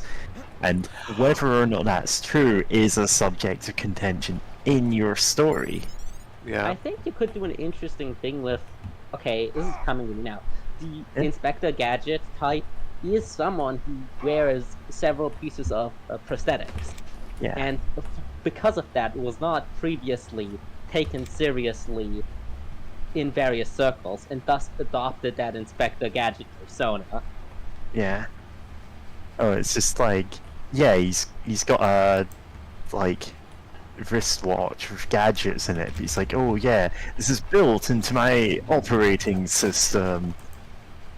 It's like he's just an inventor who claims to be a robot. And it's like, yes, I was built to solve crimes. He's not at all, but you know. There's ways you can go with any of these characters. You can take them in whatever direction you want. They're just like, here are some archetypes, you know? Now, here's an obvious question. Which of these do you think would be interesting to make the murder? And you obviously also need a murder victim here. Oh, you know what? Talking animal detective. That would be fun, but that is more of the that kind of potentially supernatural. Or then again, we do have like a Batman, like yeah, but like, that's not. I think there's like two directions to take this, and one of them is the one where you have something, where you have blatantly supernatural archetypes like Ghost Cop and Talking Animal Cop. Yeah. And one of them is the one where you're going for a more grounded approach. It really does depend how you're writing the story. Like, what kind of tone you want to take with it. Like, I think if you're going for a more light-hearted, like, we're making a lot of jokes about old detective novels kind of thing, you want to go for, like, the more, like, supernatural approach. Then you can have a lot of fun about all sorts of old jokes. An upgrade? Yeah. Just leaving on the table there, literally. Yeah, I already have it. It's cloak and... Turn to look at the... That's scrambled. No, it's scrambled grenade. It's like, is that a weapon mod? It's not. Yeah, it looks like one, but no. Yeah. But the whole thing of this is like, you could write this in so many different ways, and like it would be a completely different genre if you took different decisions, basically. Yeah, this is a very easy thing. Oh, that's weird glitching. With a more comedic direction thing. Yeah. Yeah. Like, you could do it mostly serious. You could do it entirely like a farce, where every revelation throws everything into question in just like a, huh, what kind of way. And it's like, no, this makes sense because of this. And just like stringing it along basically, like... Yeah, and then, constantly revealing there's new so many insane great things. twists you can do if you're just building on this concept of, no, this is like the ridiculous mystery, ridiculous solution, where eventually you have your lone lead character go, wait, the only way this can make sense is if every single person has been lying to me the entire time. Yeah, and then it's like the back half of it is unraveling like who is pretending to be what kind of detective when they're really a different kind, and why. Yeah. Is the murder victim dead in the first place? Yeah. If you can't trust medical detective, then... Oh, that's not on the list. Yeah, oh, yeah, that wasn't on the list of nothing, but... Thanks. Detective. I host. Listen, it's a crossover between House, the medical detective show, and House, the 1970s Japanese horror movie, where the haunted house becomes a detective. God. And also a doctor. Love it. Dr. Detective, how can we solve this? I don't know. Detective is my surname. Then can you diagnose the body? No, the doctor is my first name. Doctor Detective. God? Got that. Trying to... You know, I need to actually read more mystery novels, because I now realize, like, I haven't read that many, even though I do love, like, mystery. Like, I grew up watching a whole bunch of, like, you know, kind of cop procedural type shows and whatnot. Like, I haven't really read straight up mystery novels that much. And, like, I really should, because, you know, you get a lot of fun out of it. Like, I I absolutely love the Zero Escape series, and there's actually one part that's like just there for a laugh, where it's like, oh, here's a list made by a famous mystery novelist of like what not to put in your mysteries, and like the Zero Escape series breaks literally all those rules, and Yeah, the thing it's about great. that is the Zero Escape series, like in 999, the first game in the series, you come across a list of them saying, these are the rules of every detective story. They are unbreakable. If you break any one of them, you've broken the fiction of the story, and it's just going to be a bad story. And then they go, okay, let's break them one by one. Actually, and I think, yeah. I mean, Yeah? a lot of, It Invaded was another interesting show to talk a lot about the meta of mystery novels where it's like, well, there's a problem, right? Because there's multiple brilliant detectives in the story, and there can only be one brilliant detective in the story. Which means that if there's two, one of them has to be wrong. God, Yeah, one of that's them so funny. has to be an imposter, or just not as skilled, or whatever. The thing is, like, the way that you get around that is the way that you do superhero crossovers. There's something that TV tropes calls superhero speciation, which is basically, oh, you've got two fire guys in your story, like two guys who can control fire. What do you do with that? Well, what you do is, one of them is, oh yeah, I can control fire and I can like shape it into like fire creatures that fight for me. One of them is like, oh, I can blast it out like a flamethrower, and that's superhero speciation. That's you taking characters with the same power and going, actually, this is how they differ. See, this is a In a huge detective story. issue Yeah? in the all those Kamen Rider crossover movies, which kind of sucks because all of them have to be cool main character guy.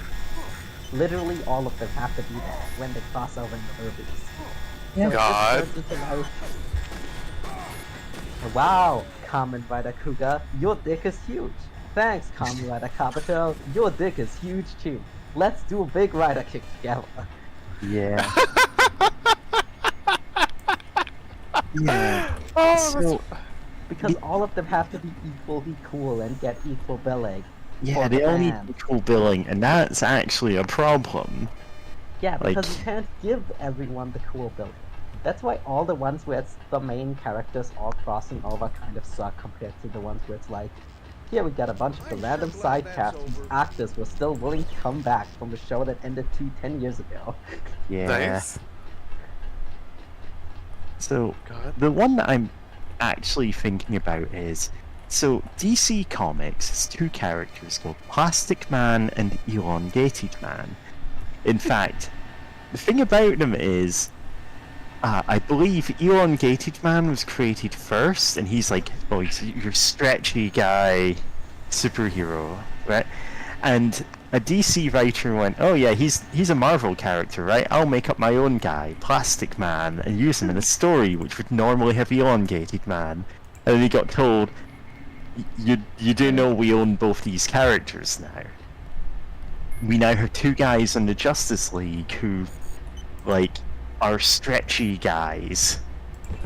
That's their power. We have two Mr. Fantastics. And So now basically... Huh? And now they kiss.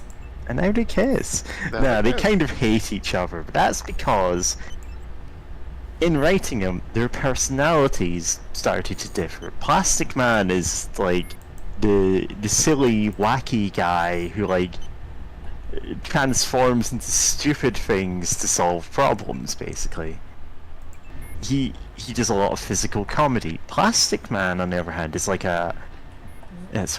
Elongated Man, on the other hand, is more serious guy. Like, he's a bit more like Mr. Fantastic, like the other stretchy guy you probably know, in that he's pretty intelligent. He's a detective. He is very analytical. He does use his stretching powers, and he does like limited shape shifting and stuff.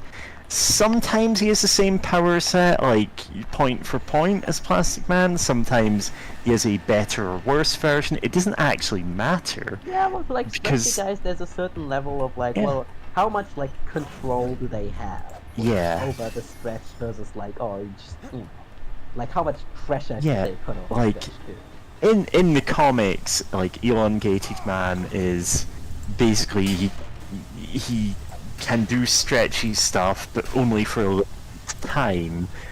But he has like very precise control over it. And Plastic Man is just ridiculous nonsense stretching all the time. But because that he plays too fast and loose, and he causes more problems than he solves. Yeah. But the actual, like, important thing here is now they've got two characters with similar-ish powers, but who fill very different roles in the story.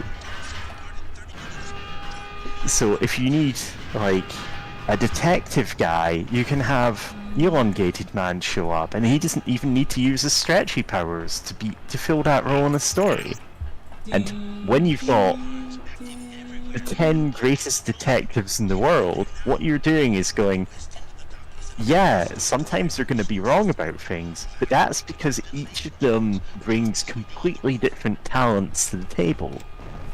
Yeah, your kid detective isn't gonna like have memorized like the exact brand of cigar that the other detective is smoking, but your police detective guy is like, actually, I know that, and you can only buy this in this one place. And, you know, on the other hand, like, your adult police detective is gonna go, what the hell is Coco Melon? And your kid detective's like, well, it's an important clue. God, that's so good. I don't even know what Coco Melon is. It's bad. It's over. Actually, I say it's bad, but it's like, it's a very overstimulating children's cartoon that for some reason some adults are really into. But the thing is, it's really bad for really young children because it's actually so overstimulating that some research suggests that it may actually, like slow down like children's like ability to like understand things. Like it's just too much noise that can affect their poor little child brains. And I'm like, oh. Honestly, I've seen that for like a bunch of other stuff, and honestly, I kind of don't believe those. 'Cause they say that about every popular thing. Yeah, that's fair, but it's like, God, some of these like children's television are literally just like, you know, jangling keys, but like they just keep jangling more keys, for like small children. Which, man, I shout out to growing up with like Sesame Street. That's like, oh, we have psychologists help us make the show be like, you know, educational and, you know, on like kids levels and stuff. Like, shout out to that. But I love how it says get onto the ship even though I blew up the ship. Get back on the ship. Get even back while on the it's ship. sinking. Even the Denton sinks with the ship. But great. Something I was gonna say about specialization or something. Oh, yeah. Since you mentioned specialization, like, oddly enough, like, Virtue's Last Reward, which is the second game in the Zero Escape series, basically has that, where it's like you have two kind of characters, you know, the dual protagonists, kind of with their like own kind of mindsets and everything. Oh, you probably want to get out of the way of that. Okay, it won't crush you. Yeah, this isn't like in Duke Nukem 0 Hour where I got crushed by a thing because I made it go up and was wondering why it wasn't coming down. Oh god, going up. Oh wow! You just became like 4 bits of meat. God. Oh well, No, let's my do the last Metroid escape sequence again. Oh yeah. Do you use the hyper beam? Yep. Oh, I guess real quick, I was just gonna say that it's like, yeah, you know, like you could have a detective story that way of just like, you know, people just die, or that part of it. Oh, well, then again, yeah, Mary just mentioned that with like the two like stretchy men and just how different they are from each other. Two stretchy men. Yeah. Also, After, speaking of again, which, shout out to like- Luffy. Oh yeah, Luffy, Monkey different D. kind of Luffy. stretchy man. Yeah, and I love that, like, you know, that he's very much a cartoon character, and it's great. Yeah. You were saying? I mean, like, Oda very much a guy who likes rubber hose cartoons, like cartoons from the 60s and 70s. So that's a very clear influence on all his work.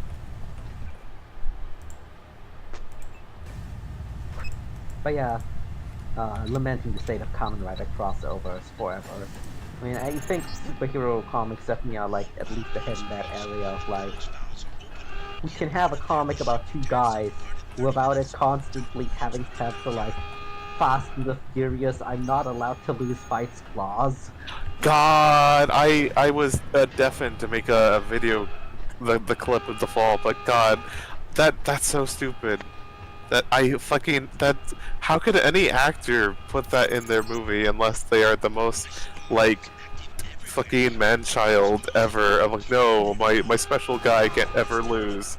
And it's like, dude, having some sort of hero or protagonist or whatever lose a fight is great. It like because then it makes their win later feels even cooler. Get out of here. I am getting out of here. Like blowing up. You keep getting out of here, but yeah, fucking Jason Statham, get out of here with that nonsense. And also fuck The Rock. I'm forgetting his full name now, but like I learned that he's Dwayne. Dwayne The Rock Johnson, because I found out he's like a big centrist, and it's against like woke or whatever, and it's like people actually want him to run for president, which is wild. They want me to lose in Fast and the Furious because of woke.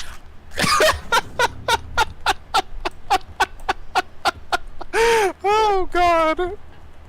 It's yeah, God, that's so funny.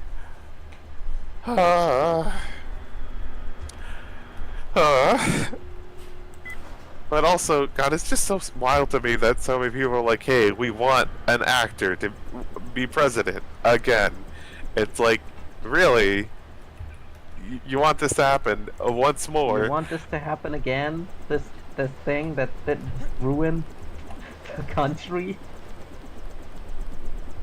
Yeah, like first it was Reagan, who was an actor. Then like, Trump had a show, and also the helicopter went through the buildings. What is happening with the glitches? I think it has to be the mod that claims to stabilize it.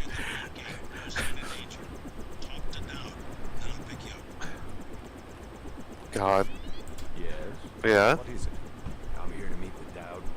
Just a minute. I'll be right out to let you in. Oh, hey, it's a guy. Suspicious shotgun shells. Oh dear.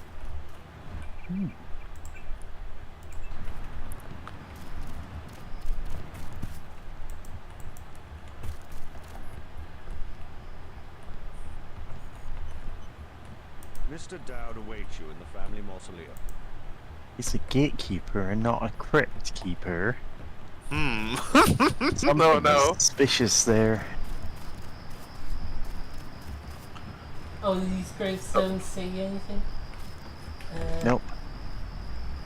Oh. Noble Paladin, Lord Brain. Brian? Oh, hello. Hello. Lord Brain's dungeon. Yeah, we're just in the dungeon crawler now.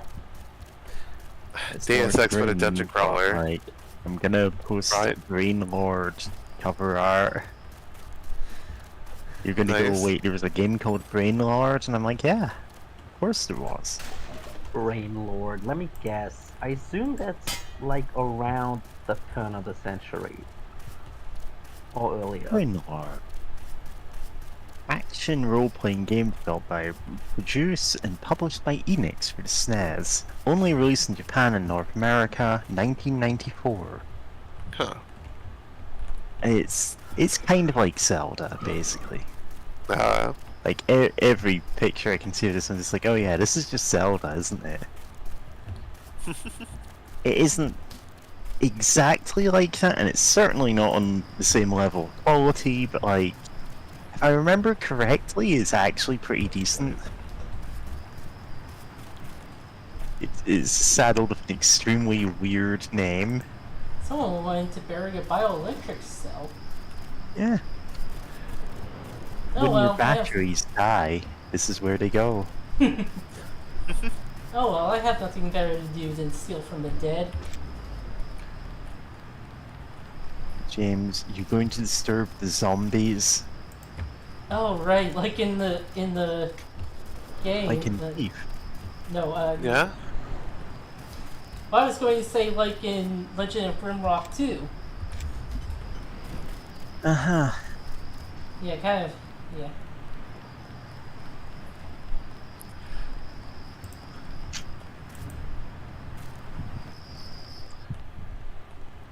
The crypt.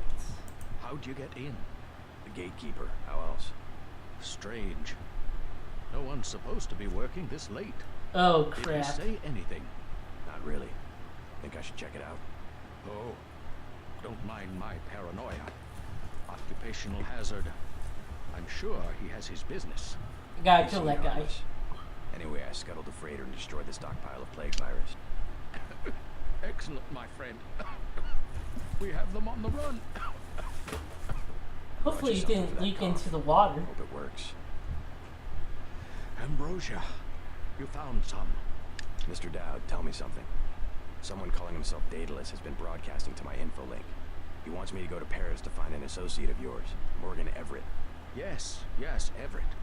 We need his help to develop a cure. Who is this Daedalus? I don't know. He seems to be an ally. But if your friend doesn't want to be found...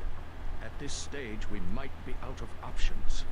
You see, I was able to decipher the molecular signatures Tracer Tong found. And it turns out, Everett was the one who developed the eutactic component of the virus. He developed the virus for the Illuminati? Not exactly. The work was on augmentations. It was Bob Page who wanted to develop it into a weapon. Tong found Page's signature on the virus as well. Page. He signed the virus? He relayed to Wow. 12. He was among the original group of Illuminati who broke off to form Majestic 12. Not so good at the science, though. He must be directing operations. So Everett should be able to reverse engineer Page's modifications and help find a cure. Exactly. Daedalus said I should find Nicolette Duclair first. Yes. Everett is close to the Duclairs. My suggestion, too. Unfortunately, I've lost touch with the Paris crowd. How do I find Nicolette? She's a member of the French terrorist group Silhouette, last I heard.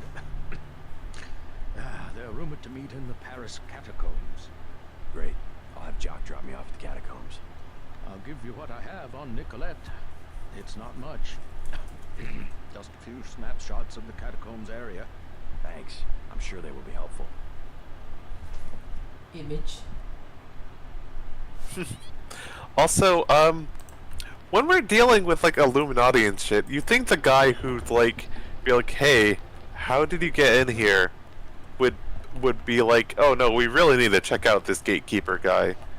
Like, "Hey, I don't remember that. Like, can you go like talk to him or anything?" It feels so weird that he's just like, "Nah, it's probably fine." If you kill the gatekeeper and you mention that to him, he goes, "Yeah, you might as well." Like, honestly, probably a spy. Good that you killed him. That's so funny. But it's just funny to me that it's just like, just right here, right now, being like, I don't know. If you don't, he shrugs and goes, "Well, you've obviously just left him behind, so it's not like we can change anything, so who cares?" Yeah. But like the guy's still probably there, right? Yeah, he is still there. He's still there. I don't think he despawns. So yeah, it's not like oh, who cares sort of, like he's still there. He could kill you. Like Yeah. he can kill you or like give information to Majestic 12, right? Like yeah, like I love watching spy movies and stuff, or like spy, you know, Oh. Oh, okay. That's why it's not a problem.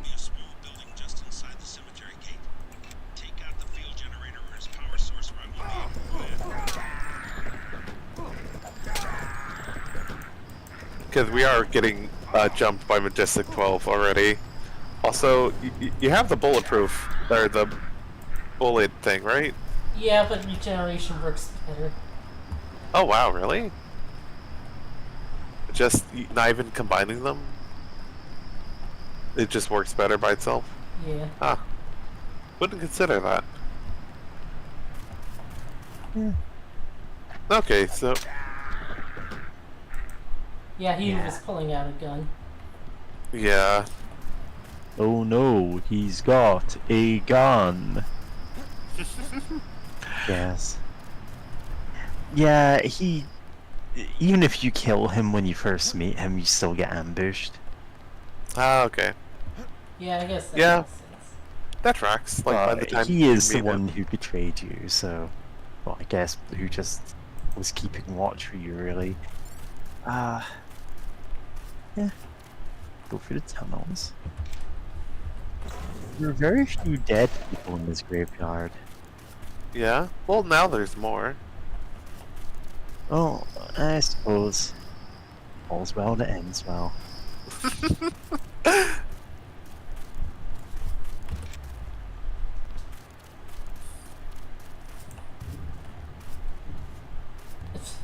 Okay, your door did that despawn. Probably, you know, so that they don't have to animate him leaving, or script him trying to leave and potentially getting gunned down. During the battle. See if what?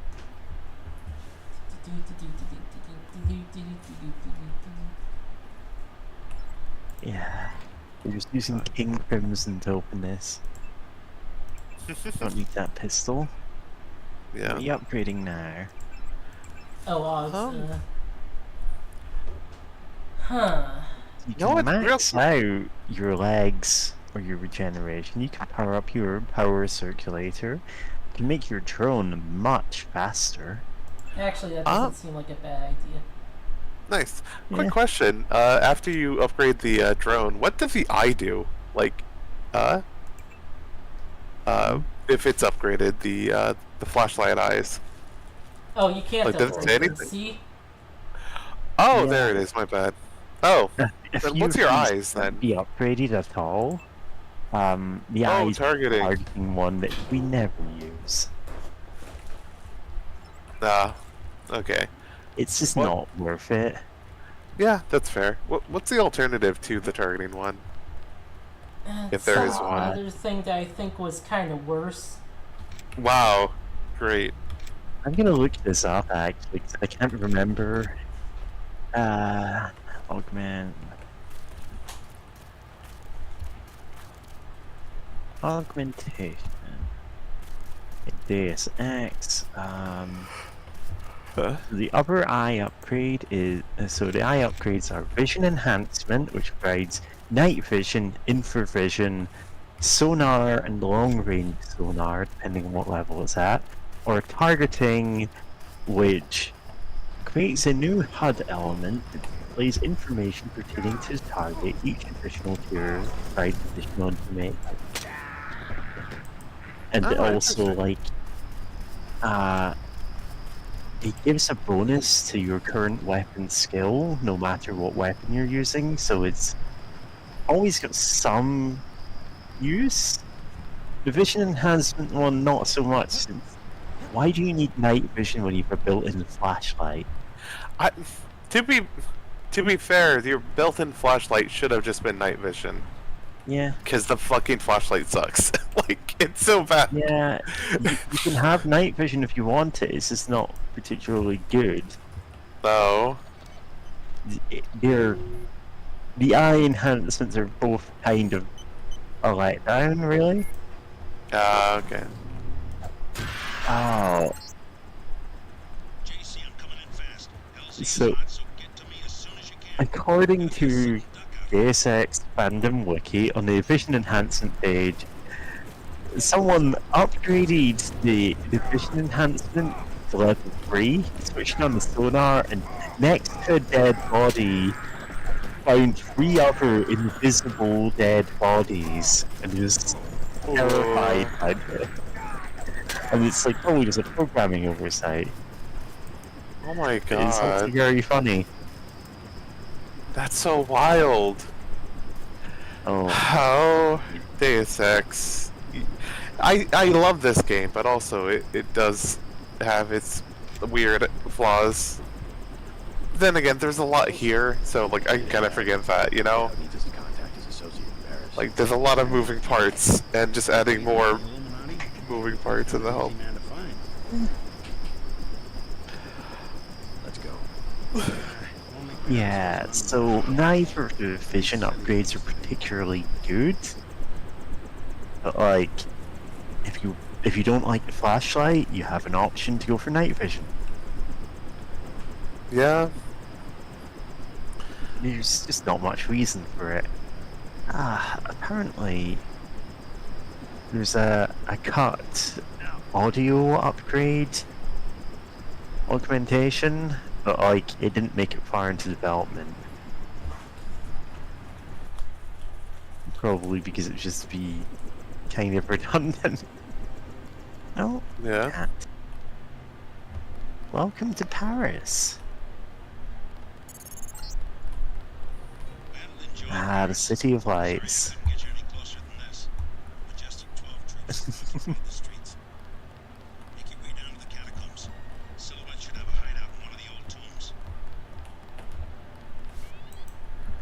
Yeah.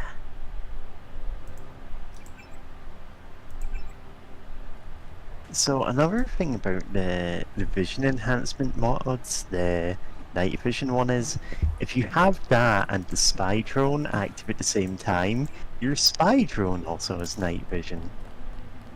Huh. It can be disorienting as hell, because that means your spy drone can potentially have sonar vision. Oh no. There's no reason you'd ever have these both on at the same time. It'd be draining a ton of power for literally no gain. Yeah.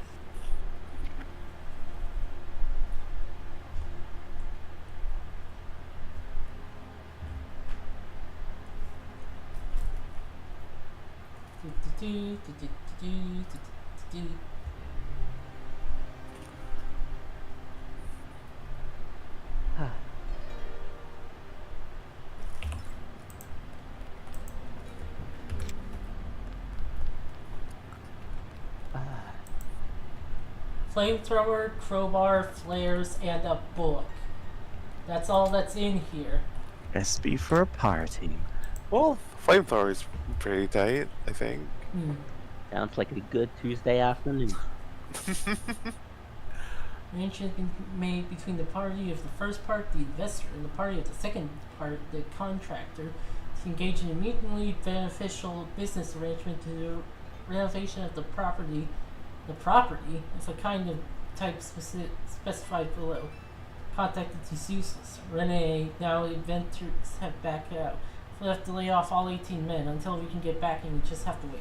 Maintenance lift code and club. What is your 3? Club Gate to Hell. Greasy green greasels. Greasy green greasels. Greasy green greasels. Greasy green greasels. The Grizzler. Oh, I don't know why that's so fun. That made me laugh. Sorry, what was that? Like the Grizzler. The Grizzler. We've combined the Riddler with a bear to make the Grizzler. See, and here I was thinking of a very charming wrench. Same. The mind goes all sorts of directions. Yeah. Oh right, because Riz. Yeah, I was thinking, oh, grizzly bear. I mean, you know, it's like one of those psychologist ink plots, you know. Yeah, Who Rorschach knows what the test. Grizzler really is?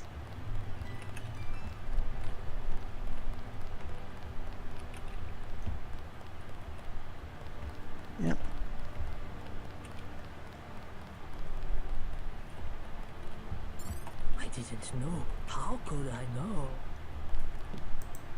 How could this I tried happen? to to God. me? I tried. Stop who? Mabra Monte Mimi. It was the contamination. And those 4 grizzles down there. 0001. Stupid password. That That's door almost should my favorite number. Contamination and mutants. Where? I love how First, basic the in password basement. is. I lost everybody except for Michel. Sorry to hear that. Somebody should kill those ugly, those stinking, vicious. Oh no, it's too dangerous. We've got to keep that door closed. Oh. Oh yeah, the Greasels. I remember what those are. Yeah, don't you see some of them in a? And they're Greasels. Oh, Yeah, don't we see some of them in the Majestic 12 base or whatever? Yep. Forgive me. Also, God, can you imagine being in some sort of secret group and someone makes a fucking password 0001? You'll never see it coming. I would fucking like obliterate them with a fury so pure. Like that's the stupidest, worst In any like case, combination having a possible. 4-point pin code that you can enter infinitely is really insecure in a world where you have cyborgs. Yeah. I mean, honestly, right? If you have like cyborgs with hacking augments, it's like, yeah, I'll hack it with my brain in 10 seconds. It's like, well, just make it 0002. So you try the first combination, you go, that's not it. I'll have to hack it. But the thing is, hacking software brute force hacking software would just do that. It'll just enter in all the passwords. Yeah, if you have really fast cyborg fingers, you can enter all the gonna do Ghost in the Shell cyborg fingers. It's only 10,000 possible passwords. There we go. Well, rounded. Oh, Yeah, fuck! check. This is exactly what I was thinking of. This types in 10,000 passwords easy, like 10 seconds. Yeah. Ah, this is as radioactive as Battle Network. God, I love Battle Network, but it's still so bonkers that it's like, oh, someone hacked the internet enough that a lot of radiation's happening now, and the cyber worlds. Wasn't the cyber world like merging with the real world? But I feel like that's a less ridiculous plot point of Mega Man Battle Network 2 over, oh no, they turned off the machine that prevents all natural disasters, so all natural disasters are now happening at once. All of them are happening at once. It's not like, oh, now the protection's down. If an earthquake starts, we're all going to die. It's no. There's an earthquake, there's a tornado, there's fire raining from the sky, there's blood coming out the sewer pipes. I don't even know what's going on there. Yeah, it's like all of them were like behind the natural Oh, disaster the dam Angel that of we Death built, is which is returned. somehow connected to the internet. Yeah. Like, why would you connect one? Why would you connect that to the internet directly? Smart home, but it's the entire world. Better watch out. God. But yeah, it's just like, for one, oh, like, wait. If you have that technology for this, why not also solve some of these things? Like, I love why how is they never go into what form the natural disaster machine even takes? They're just like, yeah, no, someone turned it off. Go hack into it and turn it on again. I'm like, what does it do? Like, how do they even work? Is it? It's like, a yeah, cloud. yeah. Like, what does it even possibly do? Oh. This is the series that also has I digitized your twin brother's DNA and made him reborn as Mega Man, and also you can synchronize with him somehow. Because twins. No, it's not even. You can synchronize with him somehow. I made his DNA 0.1% different. And as everyone knows, if your DNA is identical, you feel the same physical sensations. Except you don't. Yeah. Bravo! They made me 0.1% different in my DNA, so that when I die, they can upload me to the internet as Digital Snake, and we can synchronize. Liquid, I'm not doing that.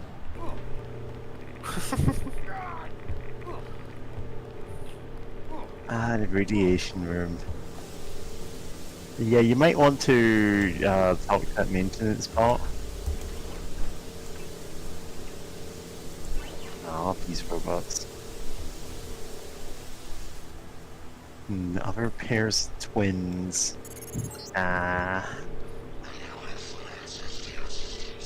Oh, that's ominous.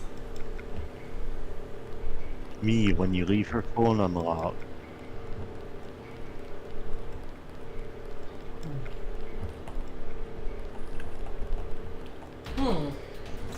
And Daedalus seemed to act. Oh god. Was Daedalus flying too close to the sun? Maybe. Icarus would be. I mean, they are both people who did that, because his son. The story was Daedalus and his son were like put in jail because they helped build the shit that kept the Minotaur in the thing, and King Minos didn't want that to get out. So he trapped Daedalus and Icarus to keep that from getting out. Yeah.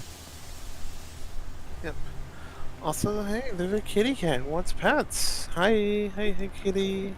Hey kitty, hey kitty, hey kitty. Attack! No! Okay, she's just by me at the moment, so I'm not being attacked. Thank goodness. Oh, okay. I don't think I could resist naming a cat something like Knife Man or Murderer. That'd be so funny, honestly. Like, hey, come meet my kitty, Knife Man. I mean, that'd be a perfect name for a cat that's like polydactyl. Just because I have a cat that's polydactyl, so many sharp claws.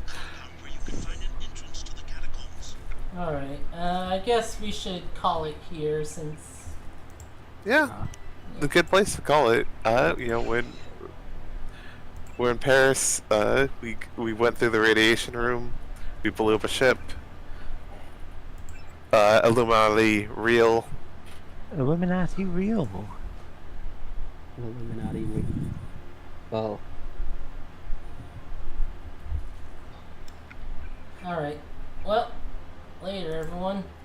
Yeah, thanks for the stream. It was so fun hanging out with everyone. Goodbye. Yes.